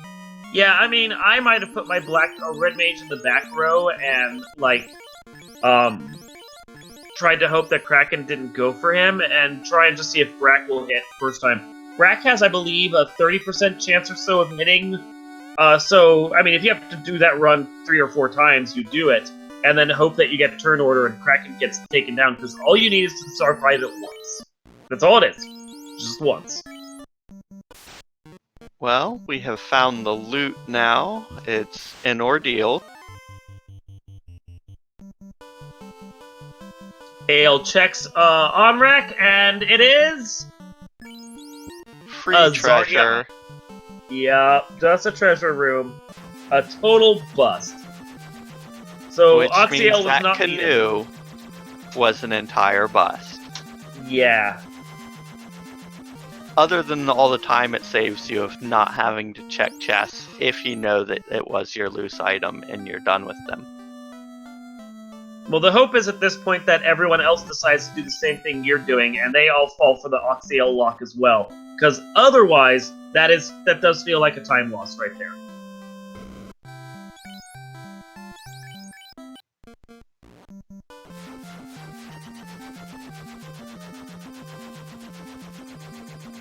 So now that we have the loot, there may not be anything else we need. We've seen 3 fiends. All we need to do is find where Lich is at, and I gotta think he's lurking in one of the places that we haven't checked yet. Only worry would be that he's hiding behind Chime Lock in a Mirage Palace. Yeah, Something else worth noting. Oh, I'm just gonna say you were gonna say? Absolutely. He could also still be behind that rod lock, because we haven't seen the rod yet. Ooh. I was going to note that the grinds over here in Astos' castle are actually pretty nice. We've got sandworms on one tile and a guard sentry fight on the other. That right there strikes me as a fantabulous grind location. Drop your red mage down on the ground and go grind some sandworms for a little while with your Mazamoon black belt. He should be able to handle it, and we might be seeing that right now, it looks like. I mean, they're getting taken out by just an ice sword. That's amazing, and that's 4,000 experience for 2 characters. That's great. Just, like, amazing. They do have Poison Touch, but of all the things they can have, that's, like, the least scary. You can poison me all day long. I will happily take that over any of the other touches. Oh, there we go. Red Mage is getting dropped to the ground.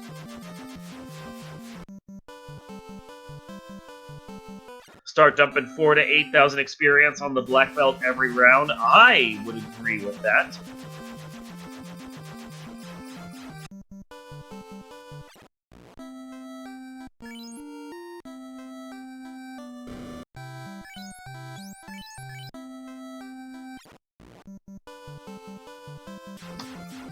I mean, yeah, you feel bad that this isn't like boosted experience and you're not getting 6,000 to 12,000 for it, but at the same time, how don't you worry so much?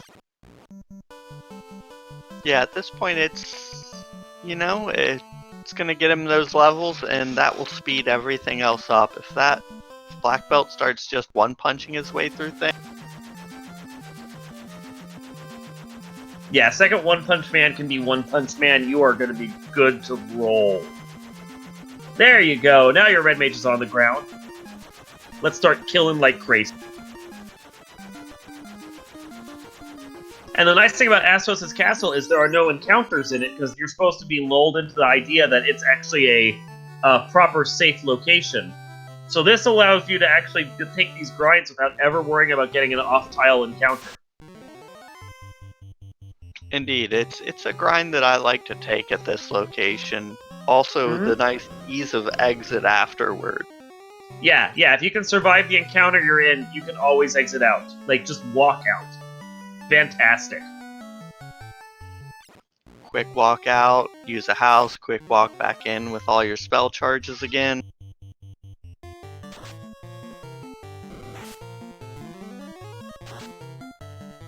The one thing I would think is maybe don't take it much past 32 right now. 32 is going to allow you to probably take out all the level 1 fiends, and then the only reason why you take it to 42 later is you've got the key items, and Topher for some reason stuffs you. I think 32 is the best place to take this right now. I'd agree with that, because even if you have to level later, you remember where this is and you might find a better tile. It's at Provoca. It's like, it's a quick flyover from most locations. If you're going to do an item shop at Canaria because Topher's giving you problems, you'll just come over here afterwards and get everything you need back as well. This is the easiest place to get a good grind in. It's fantastic. Right, the hardest part of having to do the re-grind would be killing his party off again. Fair. But I mean, his party consists of one red mage. That's not too hard to kill off.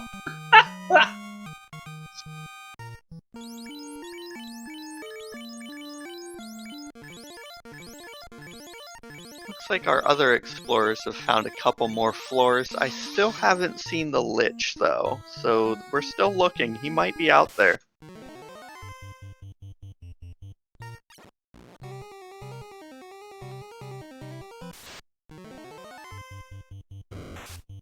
So yeah, this is delaying Ale from getting more clearance done, but I think in the long run, it's actually going to allow him to basically breeze through the back half of this game, because he's not going to have to worry about much of anything that he faces off once he gets One Punch Man rolling.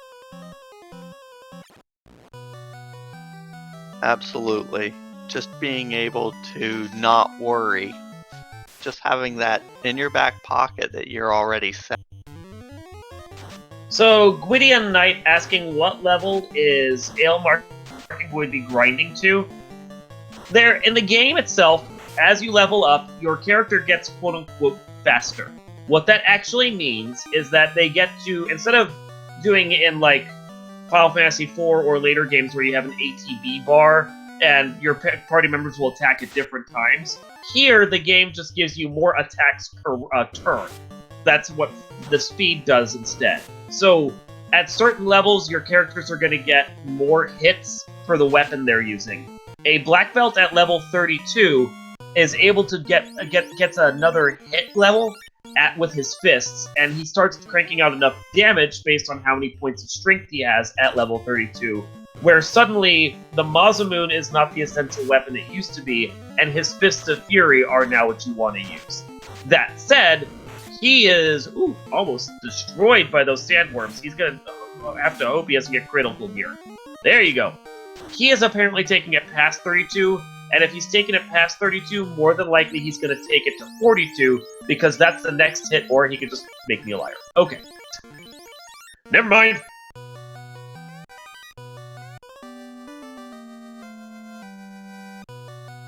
And the robot has our rod.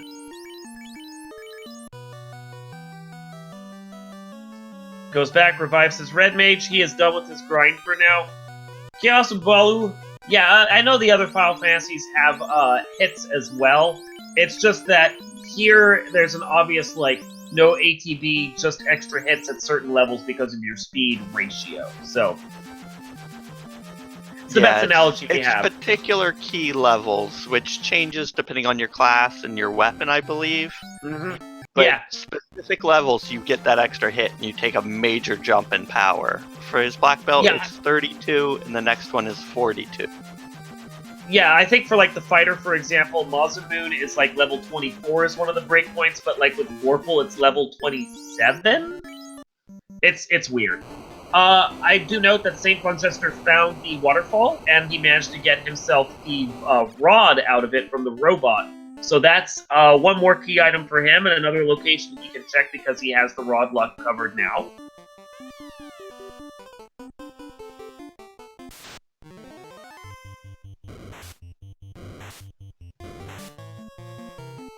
We had a question from Faywins in chat asking, at what point do you consider switching to the Master for extra stats? Never. With the standard game set up as Final Fantasy for the NES, the Master actually is worse than the Black Belt, despite the fact that he is the quote-unquote upgraded class for the Black Belt. For whatever reason, most characters get benefits from being class changed, but the Black Belt gets 4 points of MDef per level, whereas the Master, the upgraded version, only gets 1 point of MDef per level. So if you're playing Black Belt party, you basically never want to class change, because you're always better off letting your Black Belt get extra magic defense. Yeah, there's no upgrade for him, which is a little sad. Yeah, now, we do have fixes in place that change that if you want to turn one of them on. We don't tend to use that, though, because having the Black Belt be better before class change than after changes, like, it makes you think about what you want to do, whether class change is what you want, or if you actually want to leave your party as a bunch of, like, noobs that can't use everything. It does. Particularly, one of the perks of these tavern seeds that we run is when you recruit a new member, they're leveled all the way up as whatever class they are. So, if you did promote, and we had that fix on, you would get the full benefit. There'd be no reason to delay your promotions. Yeah, no, you'd 100% just class change the second you got the tail. And it may very well be, as Thunder and Crabcakes were discussing in chat, that the game meant for you to have only 1 point of MDef as a black belt and 4 points for a master, or some sort of, like, MDEF growth thing that, didn't get programmed right because, as you and I discussed earlier, programmer Nasir back in the day may not have programmed everything in this game properly.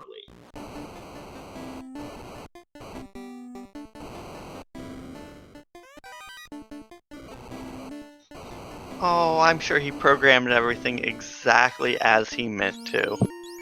There's no reason why Square had to go in there later and fix everything afterwards in later releases. Not at all. So we are still looking for someone to actually get one of the fiends killed among our 4 featured runners. It has been a hard fought run right now, and we're at almost an hour 30 in with, oh wait! We do have a crystal lit. I've missed the fact that someone killed Kraken. As did I. I don't remember Ailmarkin killing Kraken. I remember someone going and trying to fight Kraken, but I don't remember that happening, but we'll check his inventory menu at some point, and if we see a crystal lit, then we'll know. That Kraken was apparently bashed over the head. Or more likely, probably turned to stone. I mean, more than likely. It was either a Brack or a One Punch Man. Either way, Kraken clearly didn't stand a chance because it was a blink and you miss it fight. Wow. There's going to be a couple of those coming up as Ailmarkin goes around and fights the fiends with this black belt he has. And the other thing to benefit Ailmarkin at this point is the fact that he has a Red Mage who now gets to have a bunch of experience dumped on him because the black belt can kill anything. And so his Red Mage is already up to level 24. Like, it's just a huge benefit all around. Yep, that's a crystal lit. He has indeed killed Kraken. And I do believe he is the first one to turn in that herb and get his slab. And there's an Aegis Shield sitting there if he cared, which he doesn't because he's going to play 2-man the whole time. But for anyone else that checks that treasury, that fighter that we were talking about earlier is now even one step closer to being really essential. Indeed, I do believe he's also the one that found the dragon armor, so, I guess he's just abandoning the fighter. I think he's going to desperately try and 2-man this whole thing. Black Belt Red Mage strats for this are totally viable. The scaling is a little rough here, but I wouldn't say it's so rough that you couldn't 2-man the whole game. Especially if life is in a slot that your Red Mage or Red Wizard can learn. Like, yeah, I'd be a little afraid. I mean, yeah, but that's the point of the gamble. Something tells me near the end I would probably, maybe recruit 2 more white mages. Oh yeah, no. I would absolutely have another Red Mage and a White Mage, and even if they were kissing ground for most of the game, I would have them right now so that they could be getting levels at some point, and just be ready for Topher with a four-man team just for that last bit of time. If for no other reason than just the idea of having 2 more bodies to stand in the way so that, Kraken 2 can't one-shot your black belt. Exactly. And just have a couple of charges of life, just to bring them up for key fight.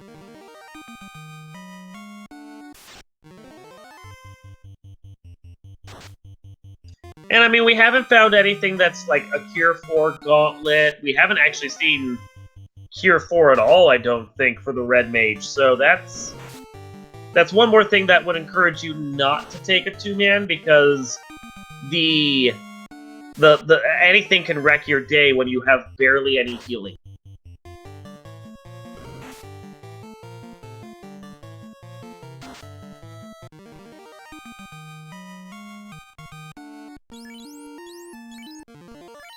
Ale seems to be on the right track, though. So he too is now going to finally check out ordeals, which we've seen the other party members for the most part get through. I mean, obviously he's not going to worry about doing any kind of grinding or anything. His whole job is just to get through this as fast as possible and see if there's an incentive item. Indeed. Meanwhile, Asher is following him and doing that same sandworm grind. It's a great grind. I can't argue with that grind at all. It appears everyone's on the grind. SVJ grinding some Gur Medusas, also an excellent grind. Yeah, another fantastic ride. Interestingly, note, SVJ has gotten rid of his black belt. He is going to be going with fighter strats, but he hasn't class changed them yet. Now, admittedly, I don't know that we've actually found Bahamut yet to do the class change, but that does indicate that he is not going to worry about getting the levels everyone else has. He might just go to 24 by the end of it and then be done with it. That's a strong play right there. Risky, but I like it. I'm pretty certain I saw Bahamut earlier. I don't know where it was. I think it was Sawney that found it. Okay. Well, that's good then. That means that once they have the tail, which we know at least one player, Asher, does indeed have, that will give them the chance to, rock out their levels and be good. Indeed. Even without it, that fighter could be viable. You never know. Or, if he doesn't find the tail, he can change it back into a black belt at any time.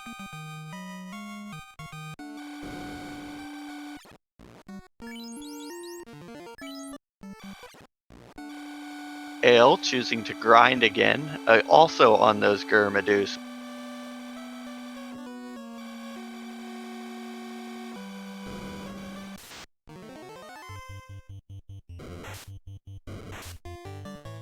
Question about where he got that tail. I'm trying to remember myself. I'm wanting to say it was from the crown turn-in. It was from Astos, it was. And that means that Ale actually should have it as well, because he was the first to hit Astos. And I'm pretty sure he one-punched him, or Mazamood him.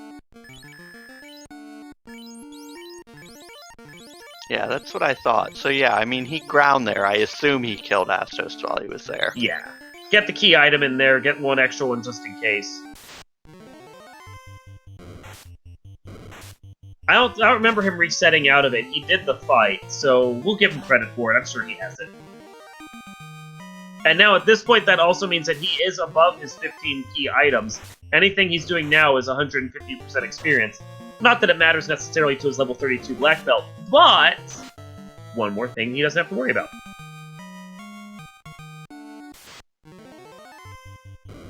No worries are good all around. And now he's heading off to Melbourne so he can buy spells. There's the Cure 4 we were looking for, and it's not Red Mage Learnable, sadly. And then he can do his slab turn-in. Womp womp. Well, you know where White Mages are, you know where the tail is. Life and Cure 4, I think those were essential. That encourages me to get a White Mage. Oh yeah, or two. I mean, especially if you're doing the two-man strats and then just haul the White Mages behind you. Yeah, you get two. Why not? It's not going to hurt anyone. And actually, he's heading over to Elfland now. I think he might be thinking that. No, yes, no, no, yes. What are you doing, man? Go get yourself a White Mage. Be the hero of the people. We know you need it. I don't know. He might be truly committed to these two-man strats. I mean, that's a risk I don't think I'd be willing to take with Life and Cure 4 on the table. I think I would be like, no, the White Mage is now viable to me. But then, he's in the Platypus Invitational, and I'm not, so...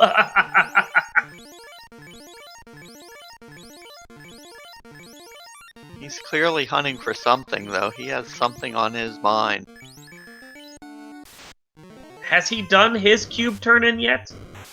He has. Okay. Then yeah, it's a question of where he's headed off to.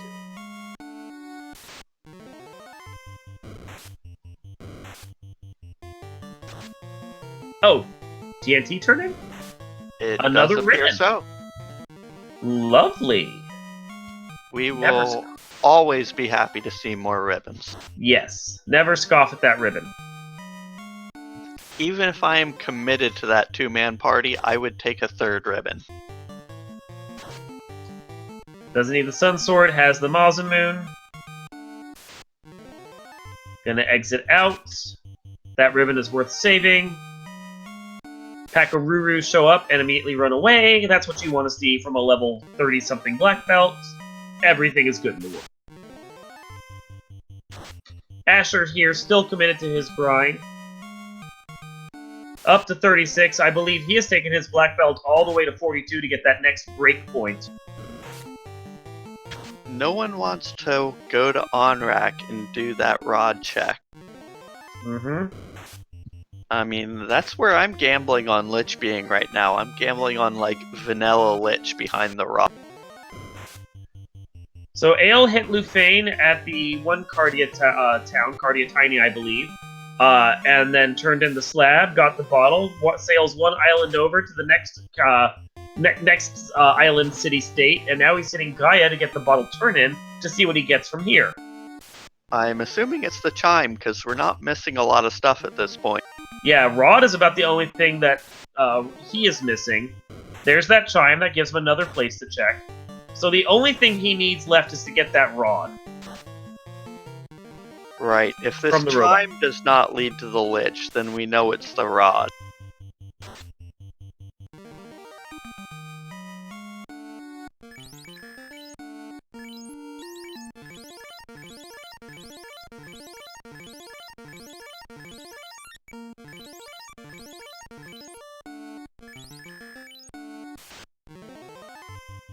Although I missed where Waterfall was. It was buried somewhere.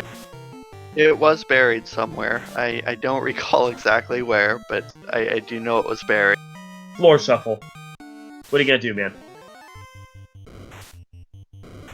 And did we ever see a shop item? Is this one of those weird seeds that has no shop item? There's a shop item. I just don't know that.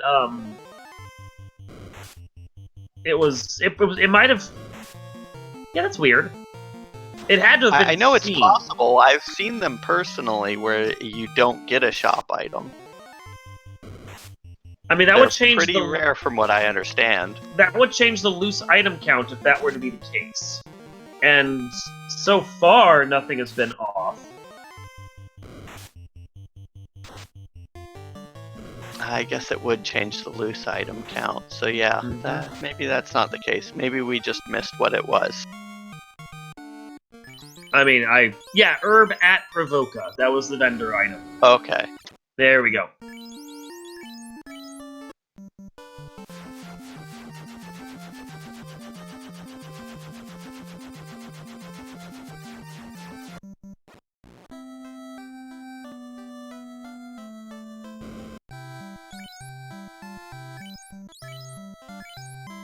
And the chime does lead to the Lich, so we do not need that rod after all. We do not. Anyone who hasn't follows it is just going to be wandering down the wrong path. And this Lich is probably going to disappear faster than a vampire. Oh, with fast, no less. 16 hits, 782 damage. Goodbye, Lich. And his red mage makes it to level 27. I'm a little surprised it was such a small number. Clamps. Clamps. Tanky Lich still dies. Well, I mean, Lich can only have so much health. But that puts 2 on the board for him, and now he's going to be making his way over to Carrie and to Tiamat. I mean, if it was me, I'd probably just go take care of Carrie first, because no one wants to fight Warmech Tiamat. But he may prove me wrong. Hey, he wants that experience from that Warmech. And apparently he does, because he proved me wrong. I mean, you got a level 30-something black belt. Who really cares? He should be fine. Famous last words. What could possibly go wrong? Come on, you only hit him for 200 something. I don't know, this may not go well. Ouch! There goes that black belt. Let's try again. Maybe get the Invises out this time. Nah, we'll just pray to RNG.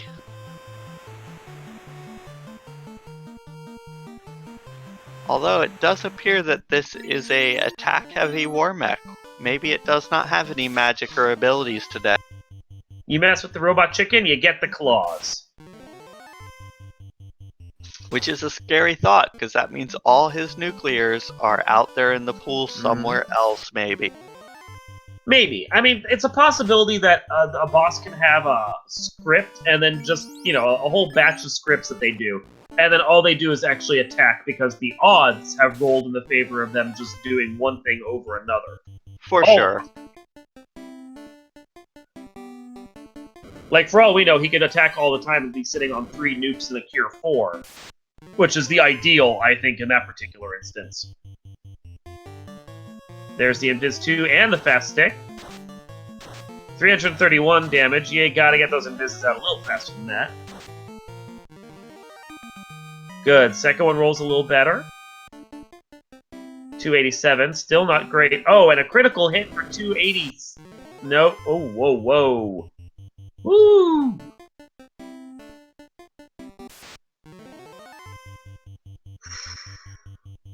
Ouch! Still not dead either. Oof. That's not gonna work. Are you gonna try something else, or... Oh, with only 60 health left! That's rough! Good job. Feels bad. Although, I really would have liked to have that experience on the black belt instead. Yeah, your black belt's already in the mid-30s. I'm not sure that it's as big a deal, and at least this way, your 2-man party is gonna have plenty of health to survive a single nuke.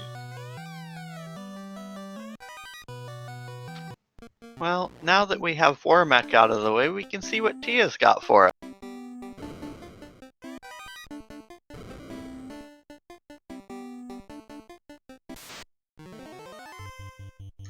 I doubt it'll be anything near as bad as what Warmech was cranking out. Comes out with Dark first. Yeah, that's so scary. SVJ has taken down a Kraken for us. And Tiamat 1 is down for Ale Markin. That puts 3 orbs on the board for him.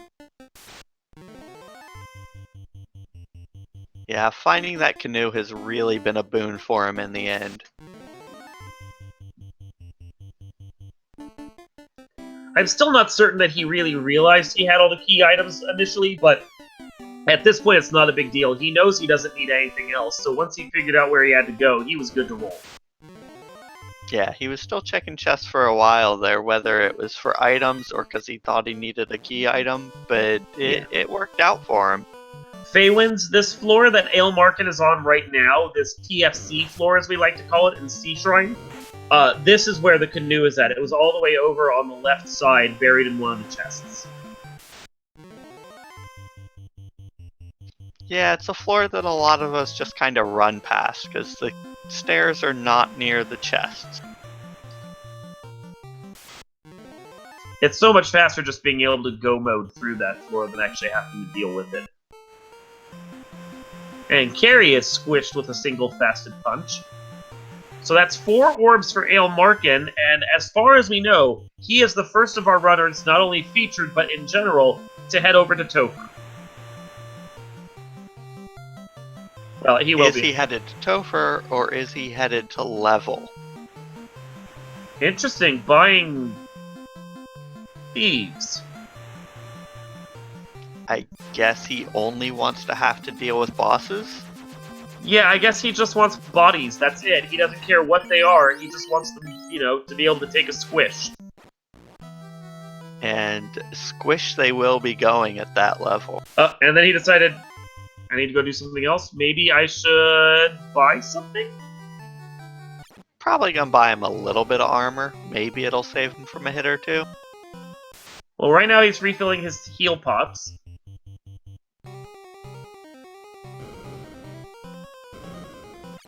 Meanwhile, the rest of our runners are still trying to figure out the last loose item and to get through everything so they can clear out these beings.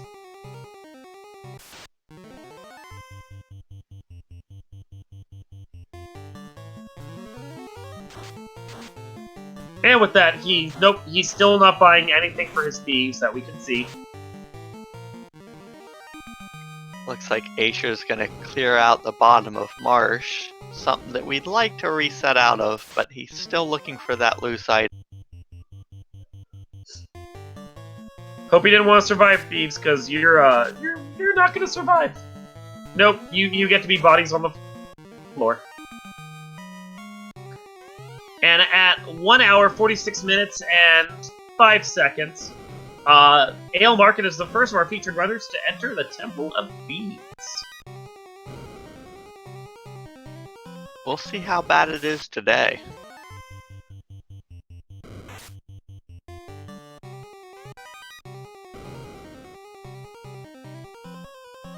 So far it looks a little too easy with everything being runnable. Well, he's gonna get some levels on those thieves. Up to level 5 already, because one Frost Gator did that trick.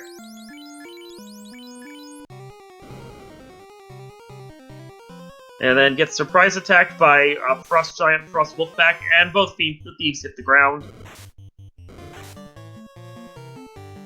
Yeah, saw that happening. Yeah, all it takes is one ambush. The sucky thing is that he's a high-level black belt and he still got ambushed. That's clamps for you.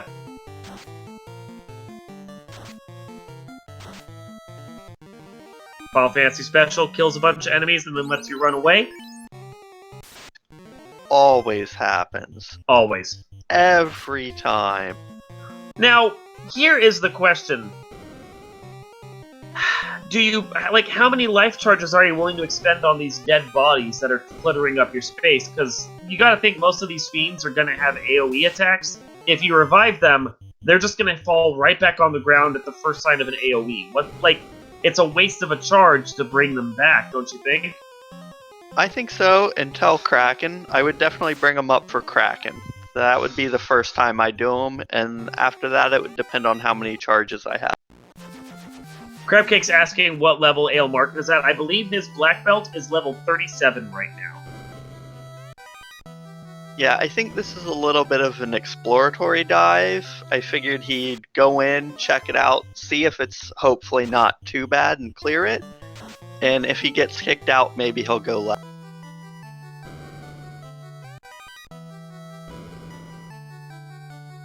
Actually showing Lich a certain amount of respect by taking a round to buff up first before attacking. And then dies to... Non-threatening Lich, it appears so far. That's good to know. That's knowledge he has now. Honestly, I think he took more damage from those fire elementals than he did from Lich. To be fair, there were 3 of them. I think he's taken more damage from the Grey Worms than he has from Lich. Let's see what Our Lady the Snake has to give us today. Our Lady of the Eternal Snick. Ink, that's something we like to see. Lit 3's chip damage when you have ribbons. And no defense there either. 2 paper bosses down, 3 to go.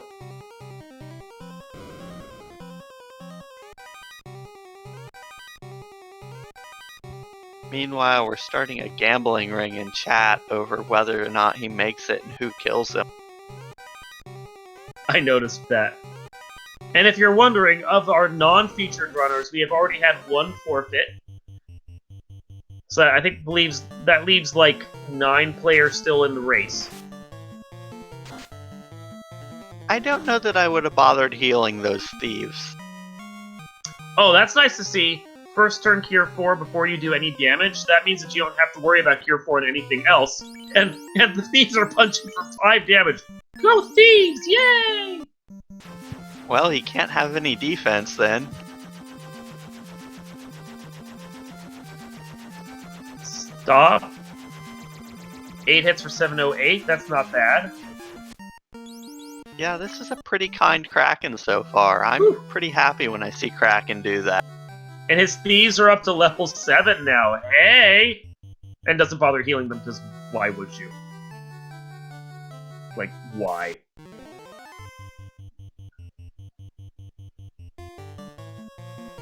So far, nothing to worry about there. 1 thief down. The big punch for 467. Tia has some absorb and some evade. Second hit for 7 hits for 353. Second body hits the ground. They're hitting the ground, but it's not really that bad. Those hits wouldn't hit, someone that wasn't naked nearly as hard. Ouch! That's not what you want to see. There is a dead red mage. Tia went 3 for 3 back rowing the red mage every single time, and now he has one body to do everything and no invis charges. That sucks. It is a thing, but I mean, we haven't seen any spells really dangerous yet. We haven't That's seen the any problem. of the new. Lit 2, that's fine. Lit 2 you can live with. Did he just... He did. He just fasted a corpse. It's decaying faster now. And he did, like, no damage to that chaos with his first hit. He needs chip damage to come out constantly right now, and that is not chip damage. That is a big punch. Ouch. And that's a wipe. I mean, Tia 2 basically gatekeeps that by taking out the red mage, but that's a wipe right there. Woo! But it wasn't such a horrible wipe that it's going to send him away to level. He thinks he can get this. I think he expects next time he'll be lucky that Tiamat won't go for 3 on his red mage, and then he'll probably be able to survive that Tia fight and go through it and be able to clear it the second time around. The only thing he's worried about at this point is someone else who's on pace with him clearing out before he does. Agreed.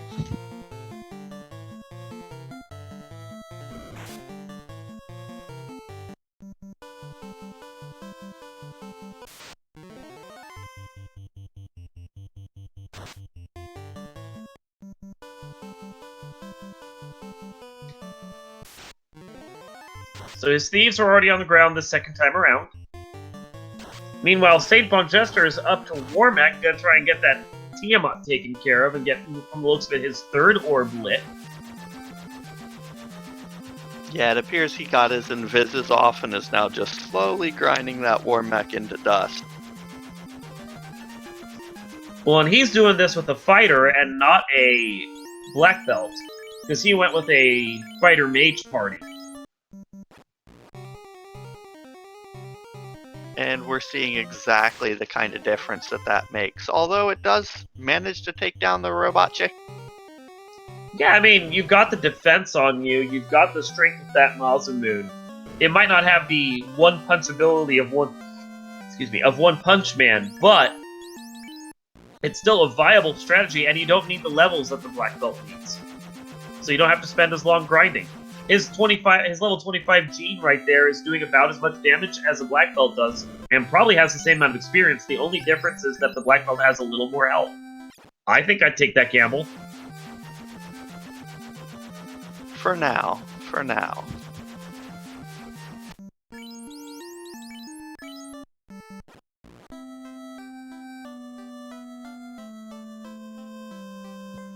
I just know that I love the safety of a black belt.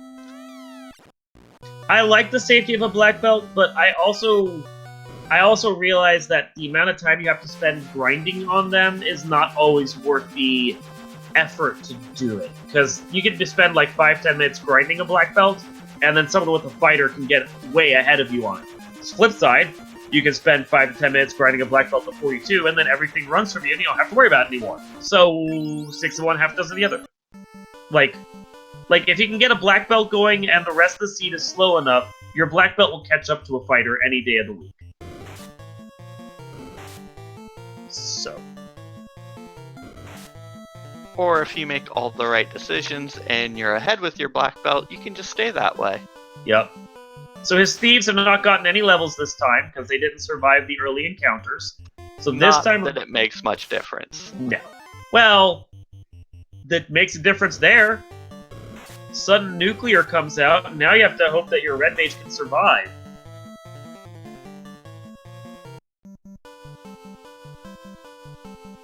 Kraken is being a lot less kind this time.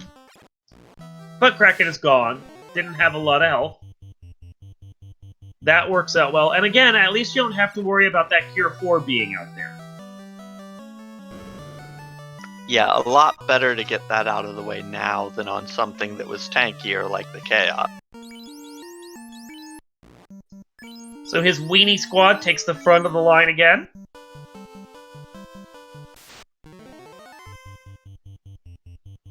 Get the temper out. There goes the thief. Get the fast out. Invis 2's come out this time, wisely doing that because he doesn't want his red mage to get killed. Uh-oh. Whew! I hate seeing Bane. Like, even with ribbons, you never know when you're gonna just roll that one and fail. And that zap afterwards, you clench every time you see those. And a nuke. Everyone survives the nuke, that's good to see. This Tiamat has a lot of absorb and a decent amount of health, though. But that punch is able to do it, and he's now in much better position this time around for a chaos fight.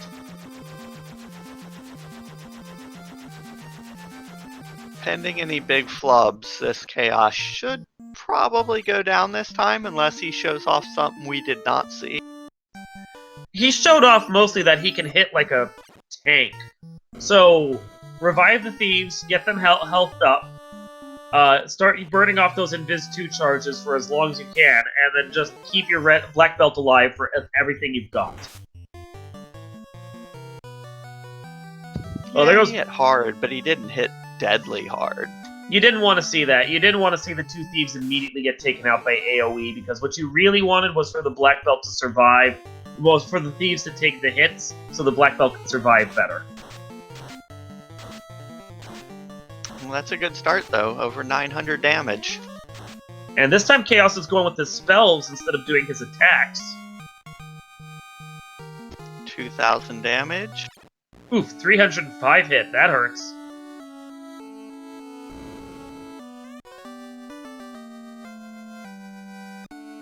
Where are the criticals, man? Come on, get your critical hits in. Swirl, that's chip damage. I didn't even need the critical hit, so 252 hit from the black belt is gonna do it, and Ale Markin is finished in first place with an official SRL time of 1 hour, 58 minutes, 29 seconds. Yep, it appeals that Chaos is right there around the 3k HP mark.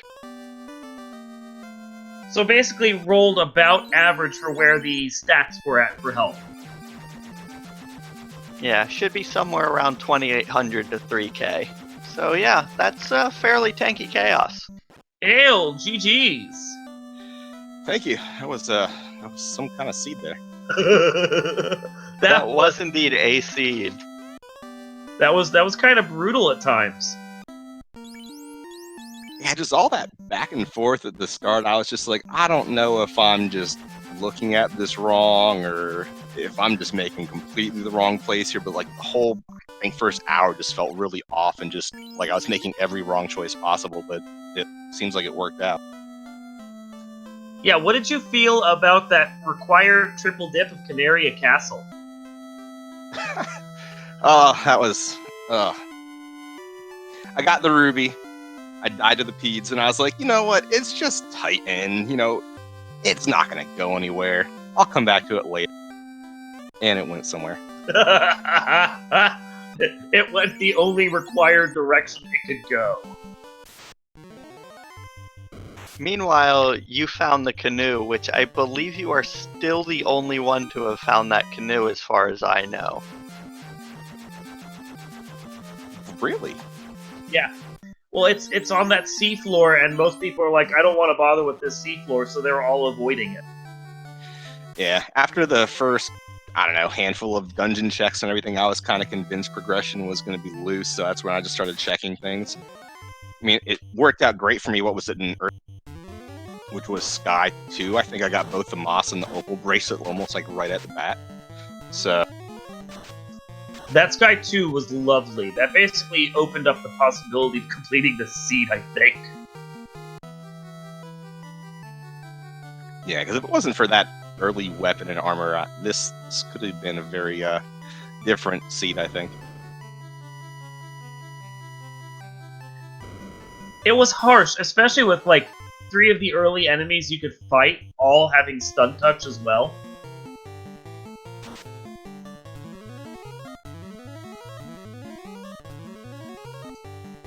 So meanwhile, we have SVJ, who has gone into Topher. They were the second one about 4 minutes back, 1 hour, 57 minutes, 53 seconds for their first dive. We're gonna see how they do while we continue talking with Ale here, our winner of this race.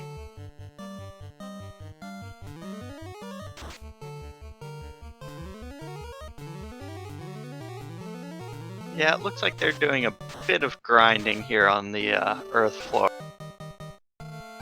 I can't necessarily say I blame them. This has been a tough round of battle, and like any levels you can get at this point just to get through is probably ideal, especially when you consider he's not running a black belt.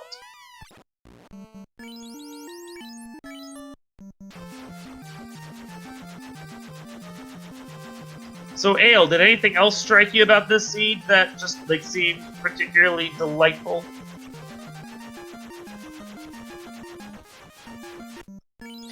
And all the back and forth was fantastic. Tia 2 deciding to whack down my poor little red mage on that first dive was kind of a sad moment. Felt like, Kraken didn't do it, so Tia had to step up to the plate.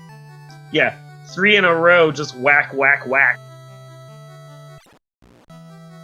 Yeah, how about those two-man strats? Was that your plan coming into the race? I've been kind of practicing with it just because with a lot of these, like the week 3 flags now, even the week 4 flags where everything's just kind of jumbled. The practice seeds that I've run, I've had 0 luck whatsoever with early magic. And so I've been kind of tending just to pick up the extra party members if only like there's a really good reason for it early. If there's not, I'd rather just funnel all the XP just to the 2 people because, more spell charges, more damage. That way I don't have just kind of useless people hanging around just, taking a hit and then taking, part of the XP from them. Had to be nice seeing that red mage right at the start so you didn't even have to go digging for one. Yeah, because I think the only town I didn't check the tavern in was Lefame, but I don't recall seeing a red mage anywhere.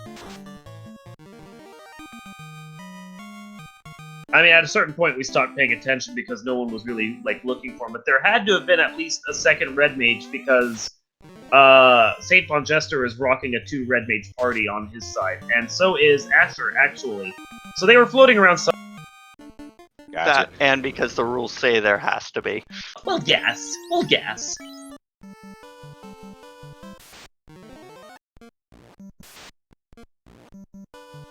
It wasn't a Provoca. Crabcakes thinks it might have been Provoca because of the thieves, so her other suggestion of on-rack is probably the way to go for that. Yeah, Provoca had the thieves there, which we saw you actually picked up 2 of them, Ale, just that she had bodies to take. Yeah, I figure if I'm going to take a level 1 character, at least I can make use of their run chance.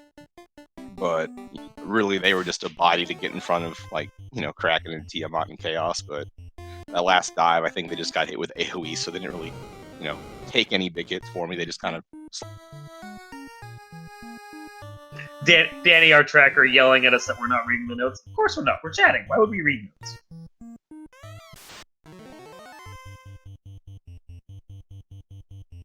Oh wow, there's notes.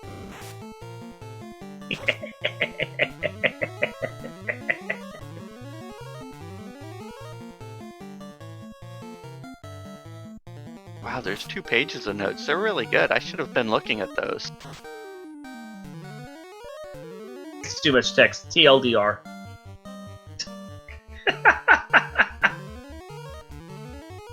I didn't read in class when I was back in college. Why would I read now? No, Danny is fantastic and her notes are great. We really appreciate all the work she does for us behind the scenes. Asher punches a robot chicken to death. And it looks like he's going to follow it up with a dragon. Meanwhile, Sonny's also going to give us our next look at the robot chicken. Once he gets over this bridge that does not want to stop with the encounters. Yeah, that happens sometimes, but, if SVJ sticks to this grind, he's gonna get caught up to.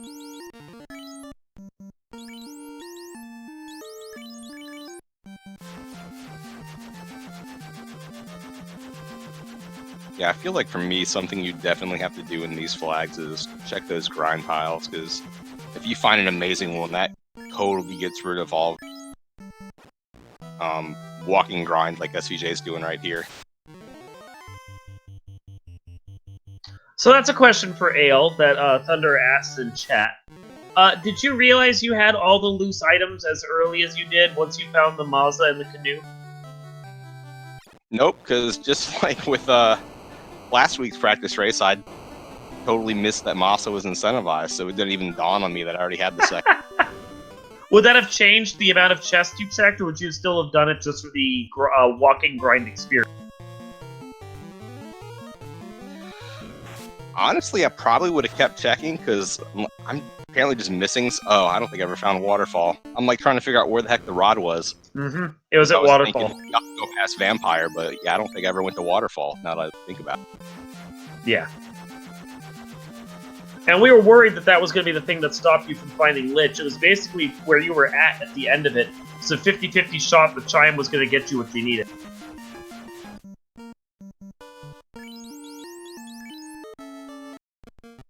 Yeah, at that point in the race, we were all wondering whether it was a 50-50 shot of the rod opening the Lich or the chime. Yeah. Where was Waterfall even at? Because I don't even...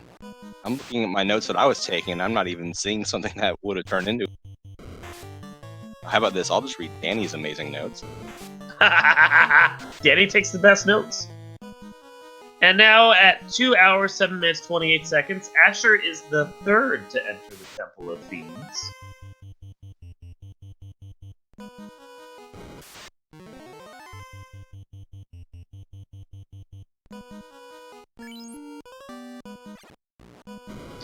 St. Von Jester still is working on his Earth Grind, though. I have to feel at this point he would have been better off going back to Astos to continue his Sandworm grind if he found that grind tile. Because this feels like it's taking a lot of time to get the levels he wants. Yeah, the extra walking can be a little painful depending on your encounter steps.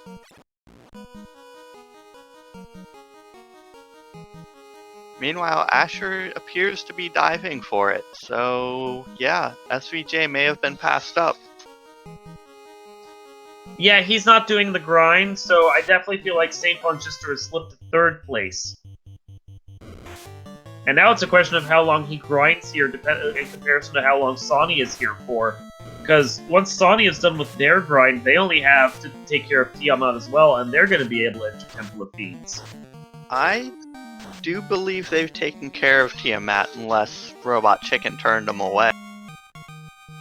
We'll double check when they go to their inventory. They're going to have to heal at some point.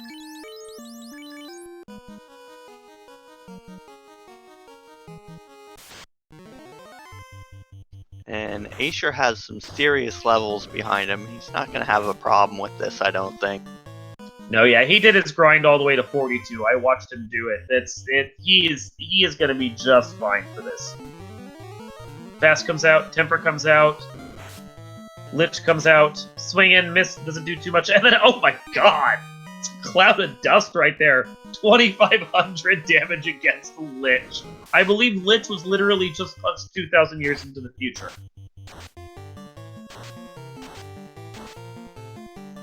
That's what a 42 black belt does, though.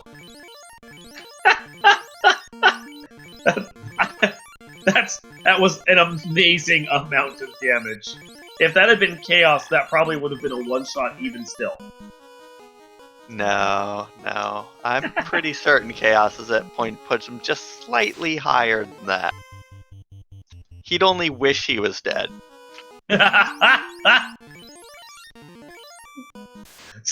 Sits there like, can I take a 5-minute breather, guys? Is it okay?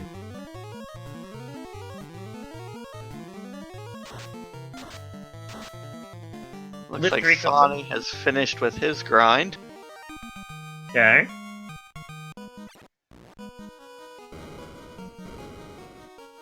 And since they're not immediately going over to Topher, I do believe they still have to take care of their war mech.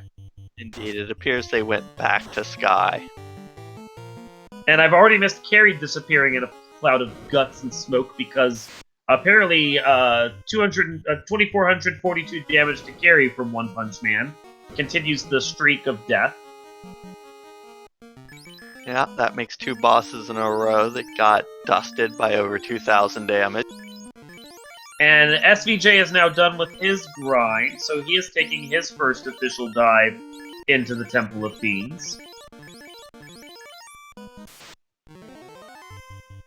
Sad White Mage goes to the front.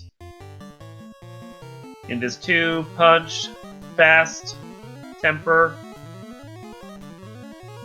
Just your standard round of buffing here. Cure 4 comes out, which is exactly what you want to see. And then 1 punch immediately annihilates Kraken for 1470. Getting some excellent turn order here. That was... You couldn't ask for much better against a fight with Kraken.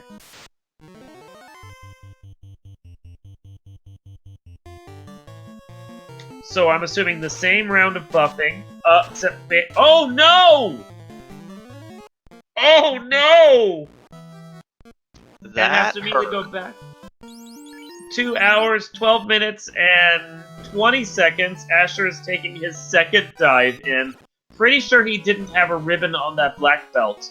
I have a feeling a ribbon is going to move down if he can. Hopefully he found more than one. I get the feeling he only had one, because only one person survived that. I mean, could have been Bane through a ribbon, but you really have to hope that, you know, he's got more than one, because Bane followed by Zap, which we know are both in his pool, are pretty much going to take out anyone not wearing a ribbon at this point.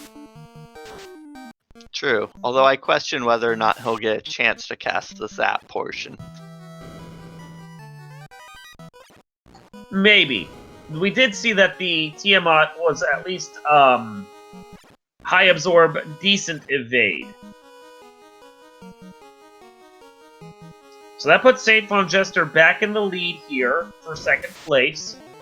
But it's by only a thin margin, because One Punch Man is going to be able to get them caught up real quick. Yeah, he's a couple of floors ahead, got a couple of bosses between them, but yeah, that One Punch Man is just gonna really help on those bosses to speed things. And note that Sonny now is only 20 seconds behind Asher on his first dive into Temple of Fiends. So it is a real race here for second place among our featured runners. That said, I'm not sure how many ribbons each of them have, because they're all gonna have to contest with that Bane and Zap. Ale, you had 2 ribbons, did you not? Yep. Yeah, I had 2 ribbons.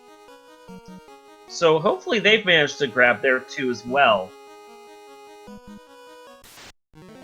Yeah, if they have at least 2, they can put one on their beat-em-up character and one on a red mage and hopefully be okay. And it's interesting to note that Sonny is actually doing 2-man strats just like Ale did, same party makeup, but even more interestingly, doesn't have the thieves to take any of the hits. That could turn out to be dangerous. Yeah, and the thing is, with a level 45 black belt, his magic defense at this point is basically ribbon-level magic defense.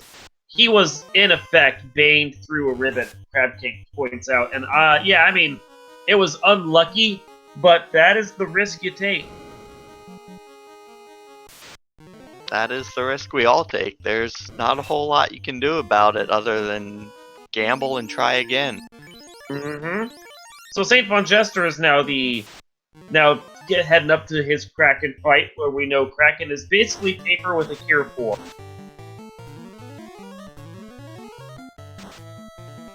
Oh, maybe not so paper. There's at least a nuclear that comes out. We did see that. I forgot from the last time. It's He likes to not toy too with them. bad. Yeah. I mean, unless he has a second one behind it that we didn't see. Apparently he does! I should just not be trusting these people. Now is the time for that cure 4. Yep, there it is.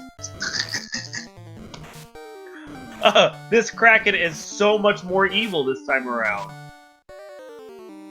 Wow.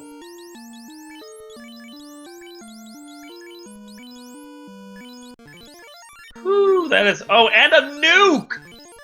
Oh, no! What was that?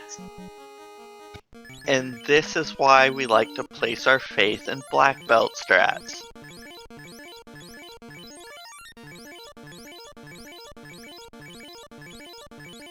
That Kraken basically answered my comment about how he was paper, being like, "Oh, you think so?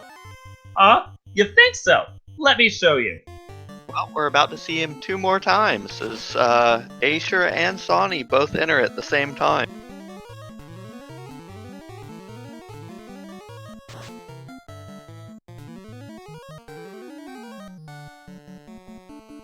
Oh no! Sonny's One Punch Woman has been stopped. And their red mage is now gone, and there goes the nuke. And absolutely brutal! And Sonny is sailing away. Can't say I blame them. Yep. I think they're gonna go buy a couple Nearest bodies. town, buy whatever character you can. Mm-hmm. Go get some bodies to take up space. Ouch! So that is 2 for 2 in a row of Kraken being like, "Oh, by the way, you guys get to die."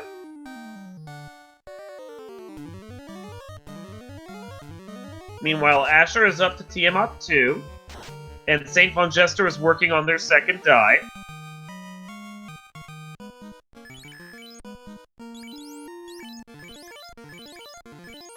And Tia 2 is no more.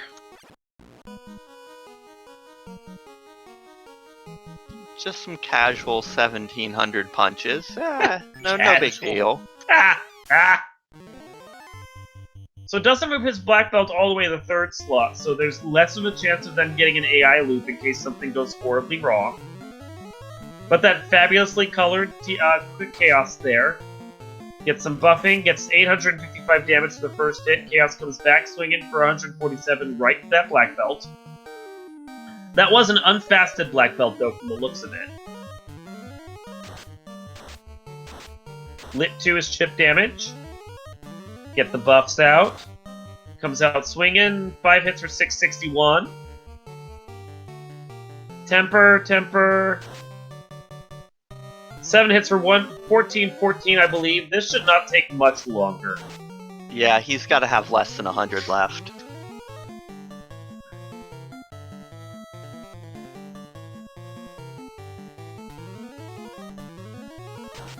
And it looks like... Okay. Yeah, oh, wow! 2571 for his next hit. I think you just did more than double Chaos's damage there. That was brutal!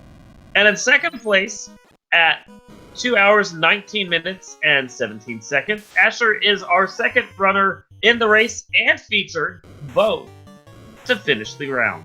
Good GG's to Asher Wells.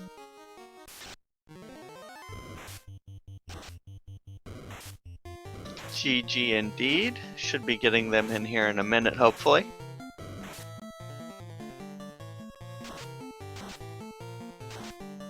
Yeah, in just a minute. He's taking a quick break first, and I can't blame him. That was a brutal steed, followed up by a pretty nasty little Topher there on the back end.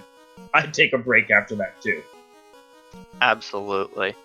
And it looks like SVJ is going to be headed down to visit that Kraken here in just a minute.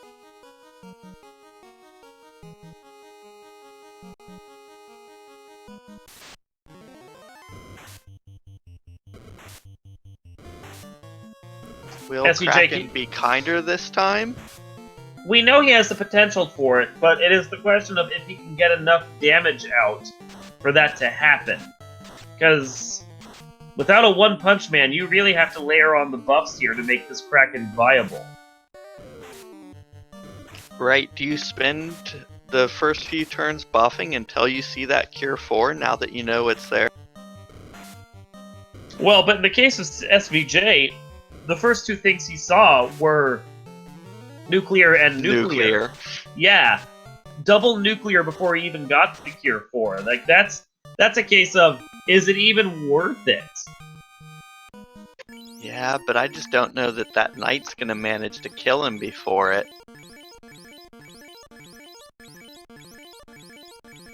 Of course, if he Cure 4s on the first turn, that that settles it. You can just go into your damage.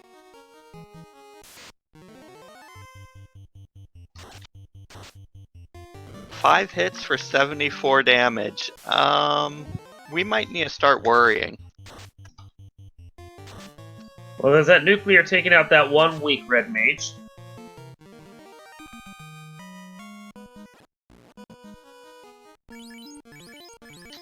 Asher, GG. Thank you very much. So, what did you feel about that, Steve? I thought it was pretty enjoyable. I mean, it was obviously long, and the fatigue went in when I started searching for like a loose canoe or something because I forgot I hadn't checked or finished my check of one of the Cardia Islands. So I'm really glad canoe was not required. Not that I would have caught up with Aelmerkin. And yeah, Tiamat has some extra powerful Bane, so that's a lot of fun. Effectively baned through a ribbon. Was your black belt wearing the ribbon, or was it just natural MDef that it got screwed on? MDef at level 44, so technically stronger than a ribbon, but the NES doesn't know what to do with that.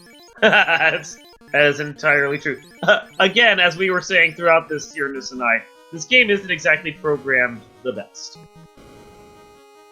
But no, that was a lot of fun. I did mention before that I'd like a dumpster fire of a seed, and this was kind of a dumpster fire. I mean, I made some unforced errors, like leaving mermaids and when people died, forgetting to move the opal bracelets, so I got picked off by Cerebuses.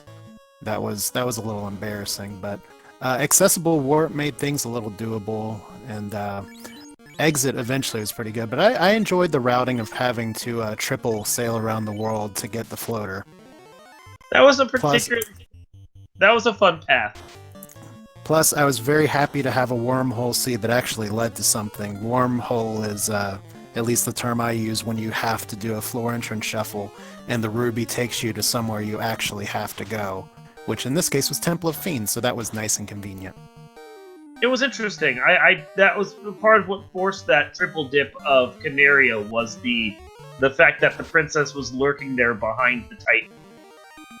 Yeah, but I'm really impressed with Ale finishing in 2 hours. I was kind of running through it and was like, if Lich is behind the rod, then I can do this in 2 hours. So I'm glad somebody hit the 2 hour mark on this.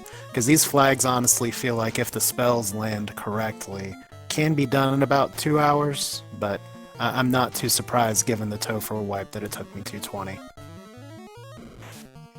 Yeah, the particular way that this seed laid out, it did feel like, this was a nasty version of how the flags work. I think, in all honesty, you probably could have a flag set that would be like an hour and a half with how this worked out. Yeah, not to promote myself, but the async seed that I'm releasing tomorrow is kind of an interesting take on something like this, but maybe a little faster. So look out for that on the community, or on the whole community altogether Discord tomorrow at 8 o'clock Eastern Time. But yeah, with floor entrance shuffle, a lot of things might not be required. Turned out this time rod wasn't required, but cube was, I think? Yeah, cube was ice, and ice led to something, so I'm glad I didn't die of ice. Okay, now with this, St. Von Jester is actually reaching Chaos, so let's go see how his party does at this final last challenge. Go, Gene, go. I was gonna say which one, but all of them. Yes, all the genes, please.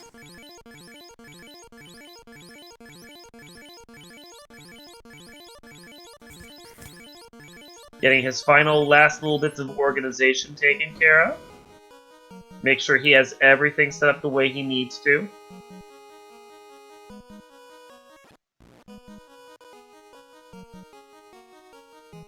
I mean, after the couple last battles he's had here that have gone pretty poorly, he had a particularly nasty Kraken 2, for example.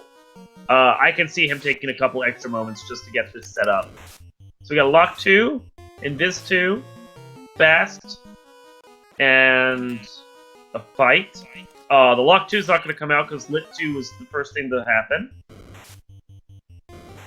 5 hits for 124. Gonna need more than that to get this going. Invis 2, another Temper, and a Fight. 3 hits for 258.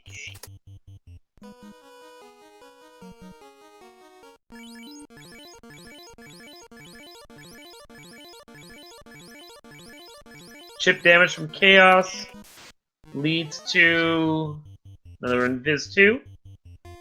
Another Invis 2. 4 hits for 398, or 394, that's slowly creeping up. Keep those tempers going. Blizzard is going to be some chip damage. Ooh, 148 damage. We need more critical hits than that.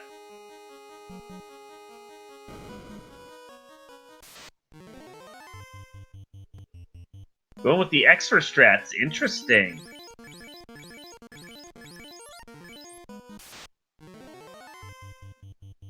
Ineffective this time, but sooner or later it might work out. You got enough charges of X there's no reason not to if the white mage has nothing else to do. Exactly. Another round of temper. Gonna cure up and continue tempering. Put enough tempers on it, anyone's gonna do damage. And we know that Chaos can't heal himself. Nuke comes out though and takes out everything, takes out the white mage, so there's no more of those extra strats. Doesn't matter though, 910 hits on that last swing, and that is going to take care of that for the St. Fogchester. GG's for your 3rd place.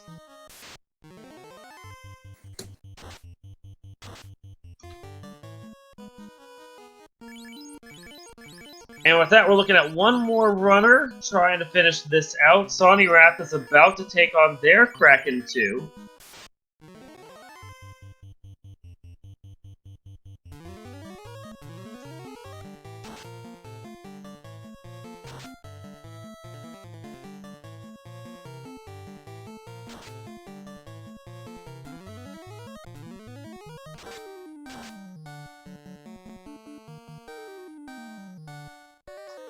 SVJ, GG. Hey, how's it going? So what'd you think of that scene? I had it going pretty good. The encounter table was not to my liking, and then Kraken decided to be a royal pain in the butt. That Kraken 2 was nasty for you. Yeah, well, 2 nukes, 1 nuke, 2 nuclears. He punched my red mage. So, but I got him the second time, so we're okay. Oh no, Sony Wrath fell to Kraken 2 as well! Yeah, I was about to say, it appears he also hits like a truck, as Kraken is known to do. Oof. Yeah, I wasn't very well prepared for that. I ditched my black belt for a fighter, so... Yeah, I got the Kraken and realized, oh crap, I never picked up level 3 Ruse in Elfland. It's like, I could have really used that.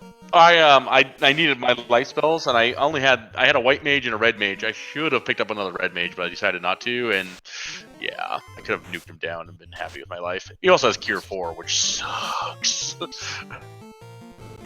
Well, for the Ale, for example, he didn't actually have to see any of that bad stuff, because your One Punch Man just took care of it, but, like, you got...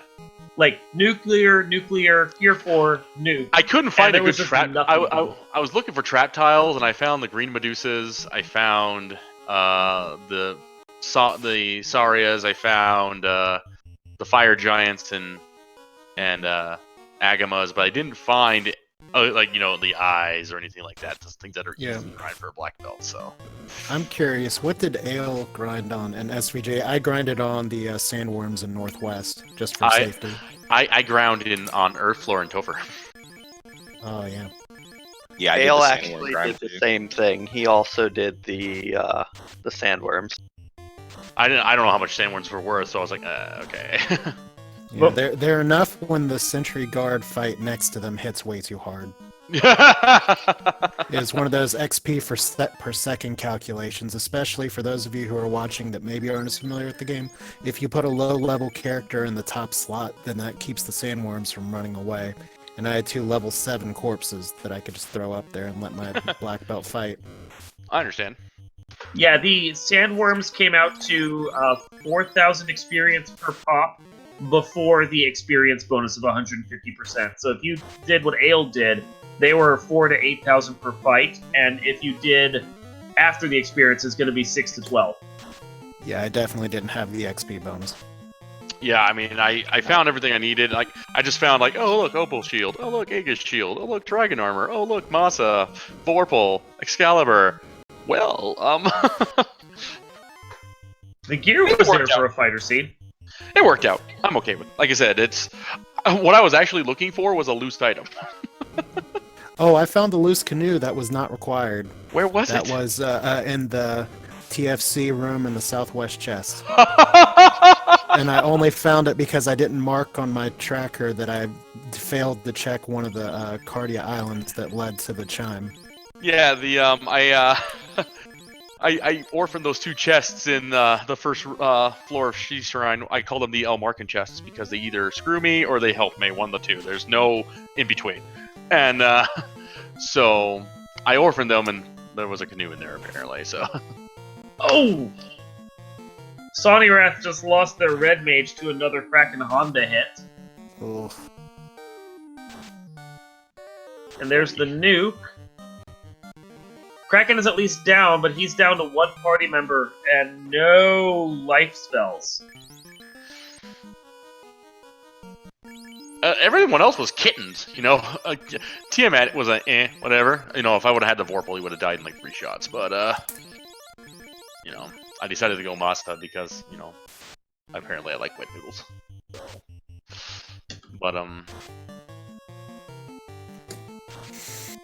oh, he's got a black belt though, so he should be pretty easy. Yeah, but I wouldn't want to have to solo him or Chaos. This Chaos is not looking great. Oh no! Ooh! And with that, Sonirath has forfeited from the race, and honestly, I can't say I blame them. That was their, what, 4th dive? Yeah. Mm-hmm. yeah. That's a rough way to go, and part of the danger of the 2-man strats is if something hits hard and they tend to on clamp, then you lose 1 life caster and you have no ruse, anything like that for your black belt. Oh, that was one of the reasons why I ground so hard, is because I knew everything was clamped to 100 to 200%, so I was like, I don't think a level 25 fighter is going to be able to do any good.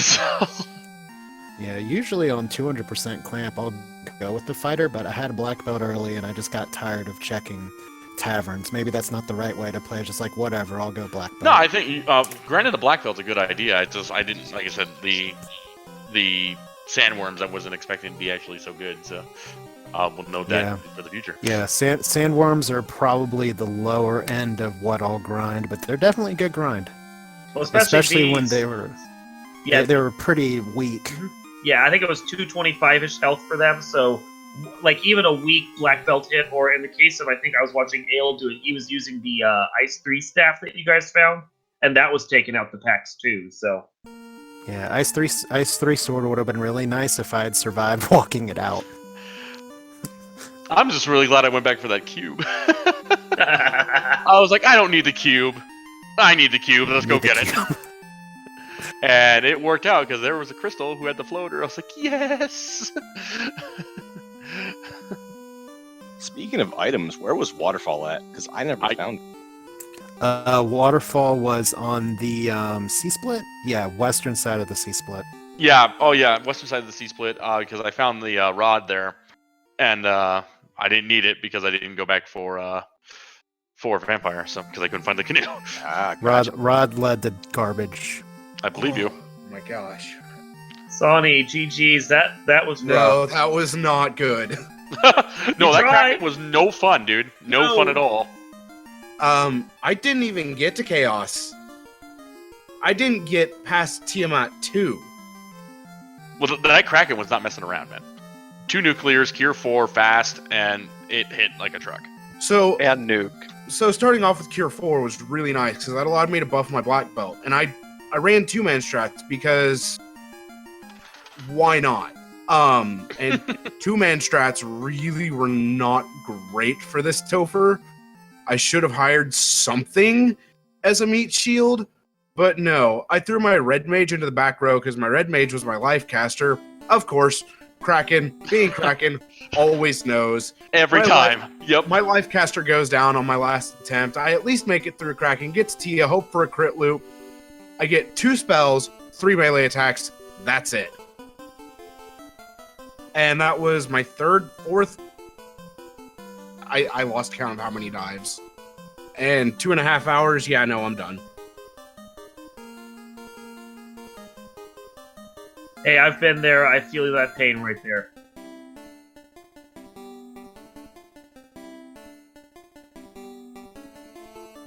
But otherwise, the rest of the seed really wasn't that bad. Loose Canoe, I mean, I didn't find that till after I had the floater, which that was like an hour in, which Yeah, I think everyone had sucked. the floater pretty late. Yeah, I think I was in the air at about an hour, maybe. I'm not That's Hour. sure. when I was. I know that I had no orbs lit when Elmarkin finished, so that was exciting. I didn't Like even my first orb was an hour or 2 hours 1 minute 55 seconds. Yeah, I mean, I found the grind and I was like, Yeah, I should've ended got up my black belt. I ended up grinding sandworms till I hit 32. Yeah, which- everyone ground sandworms except SVJ, who decided to go to Topher because apparently gas dragons don't exist on the 3rd floor. Oh, another good grind that was just way too hard, maybe if you had nuke access, there were worms in the Ordeal's Zeus Gauntlet chest. Oh. Didn't need them, they hit like trucks and were super beefy and I didn't have nuke, but it was just like, if I need it, it's there. Yeah, because the Green Medusa trap tile was in Ordeals as well. Oh, that was at the throne, yeah, I Yeah, that's at the exited throne. out, I did a mini grind on the Agma Giant. It was like, I don't did wanna- I did a grind because I had Fire 3 and the Ice Sword, so I just did a mini grind there. I would have done a grind on them, but they were a little too tanky for what I had at that point in time, and I hadn't found, or no, I think I had found the Maza, but even still, I wasn't one-shotting them even with Maza. Yeah, they hit pretty hard too if you weren't prepared. I found the Opal bracelet and I was very happy about it. Yeah. Alright, guys, well, any final thoughts on this seed before we release the channel back to Speed Gaming? Kraken can. Yeah, NSFW comment for me, so I'm going to say that off stream. Yeah, it turns out that us three that are in here in chat right now have some very different reasons that our runs went south at the end, so I'm very curious about how Ailmarkin coasted through it, but I had a lot of fun. Thanks Speed Game for having us, and thanks Dark Moon and everyone else. I forget who's on the crew, but thanks for the tracking and everything else and y'all in chat. This is a lot of fun. AL, any final thoughts? I hope I never have to triple dip Canaria again. that was a thing no too. kidding there. Oh my, that was amazing. Love that Canaria. Hope you like seeing it again and again, because you're gonna. And with that, yeah. Oh, one more. Danny, you're not allowed to roll seeds for me anymore. Even though I'm just kidding. Wow. Okay, so with that, I want to thank my co-commentator, Cyranis, our fabulous tracker, Danny3883. Thanks Speed Gaming for hosting us here on Speed Gaming 2. This has been a great fan presentation of Final Fantasy Randomizer with our four runners, Ailmarkin, Asher Wells, Sonny Wrath, 11, and Saint Manchester. Make sure you give all our runners and our crew a follow. And with that, I'll pass it off to Cyranis for any final words before we're out. Nothing here from me. It's just been another wonderful night. As always, thank you to all of our partners, and we hope all of you have a wonderful evening. And with that, we're going to say goodnight. We will see you guys next time.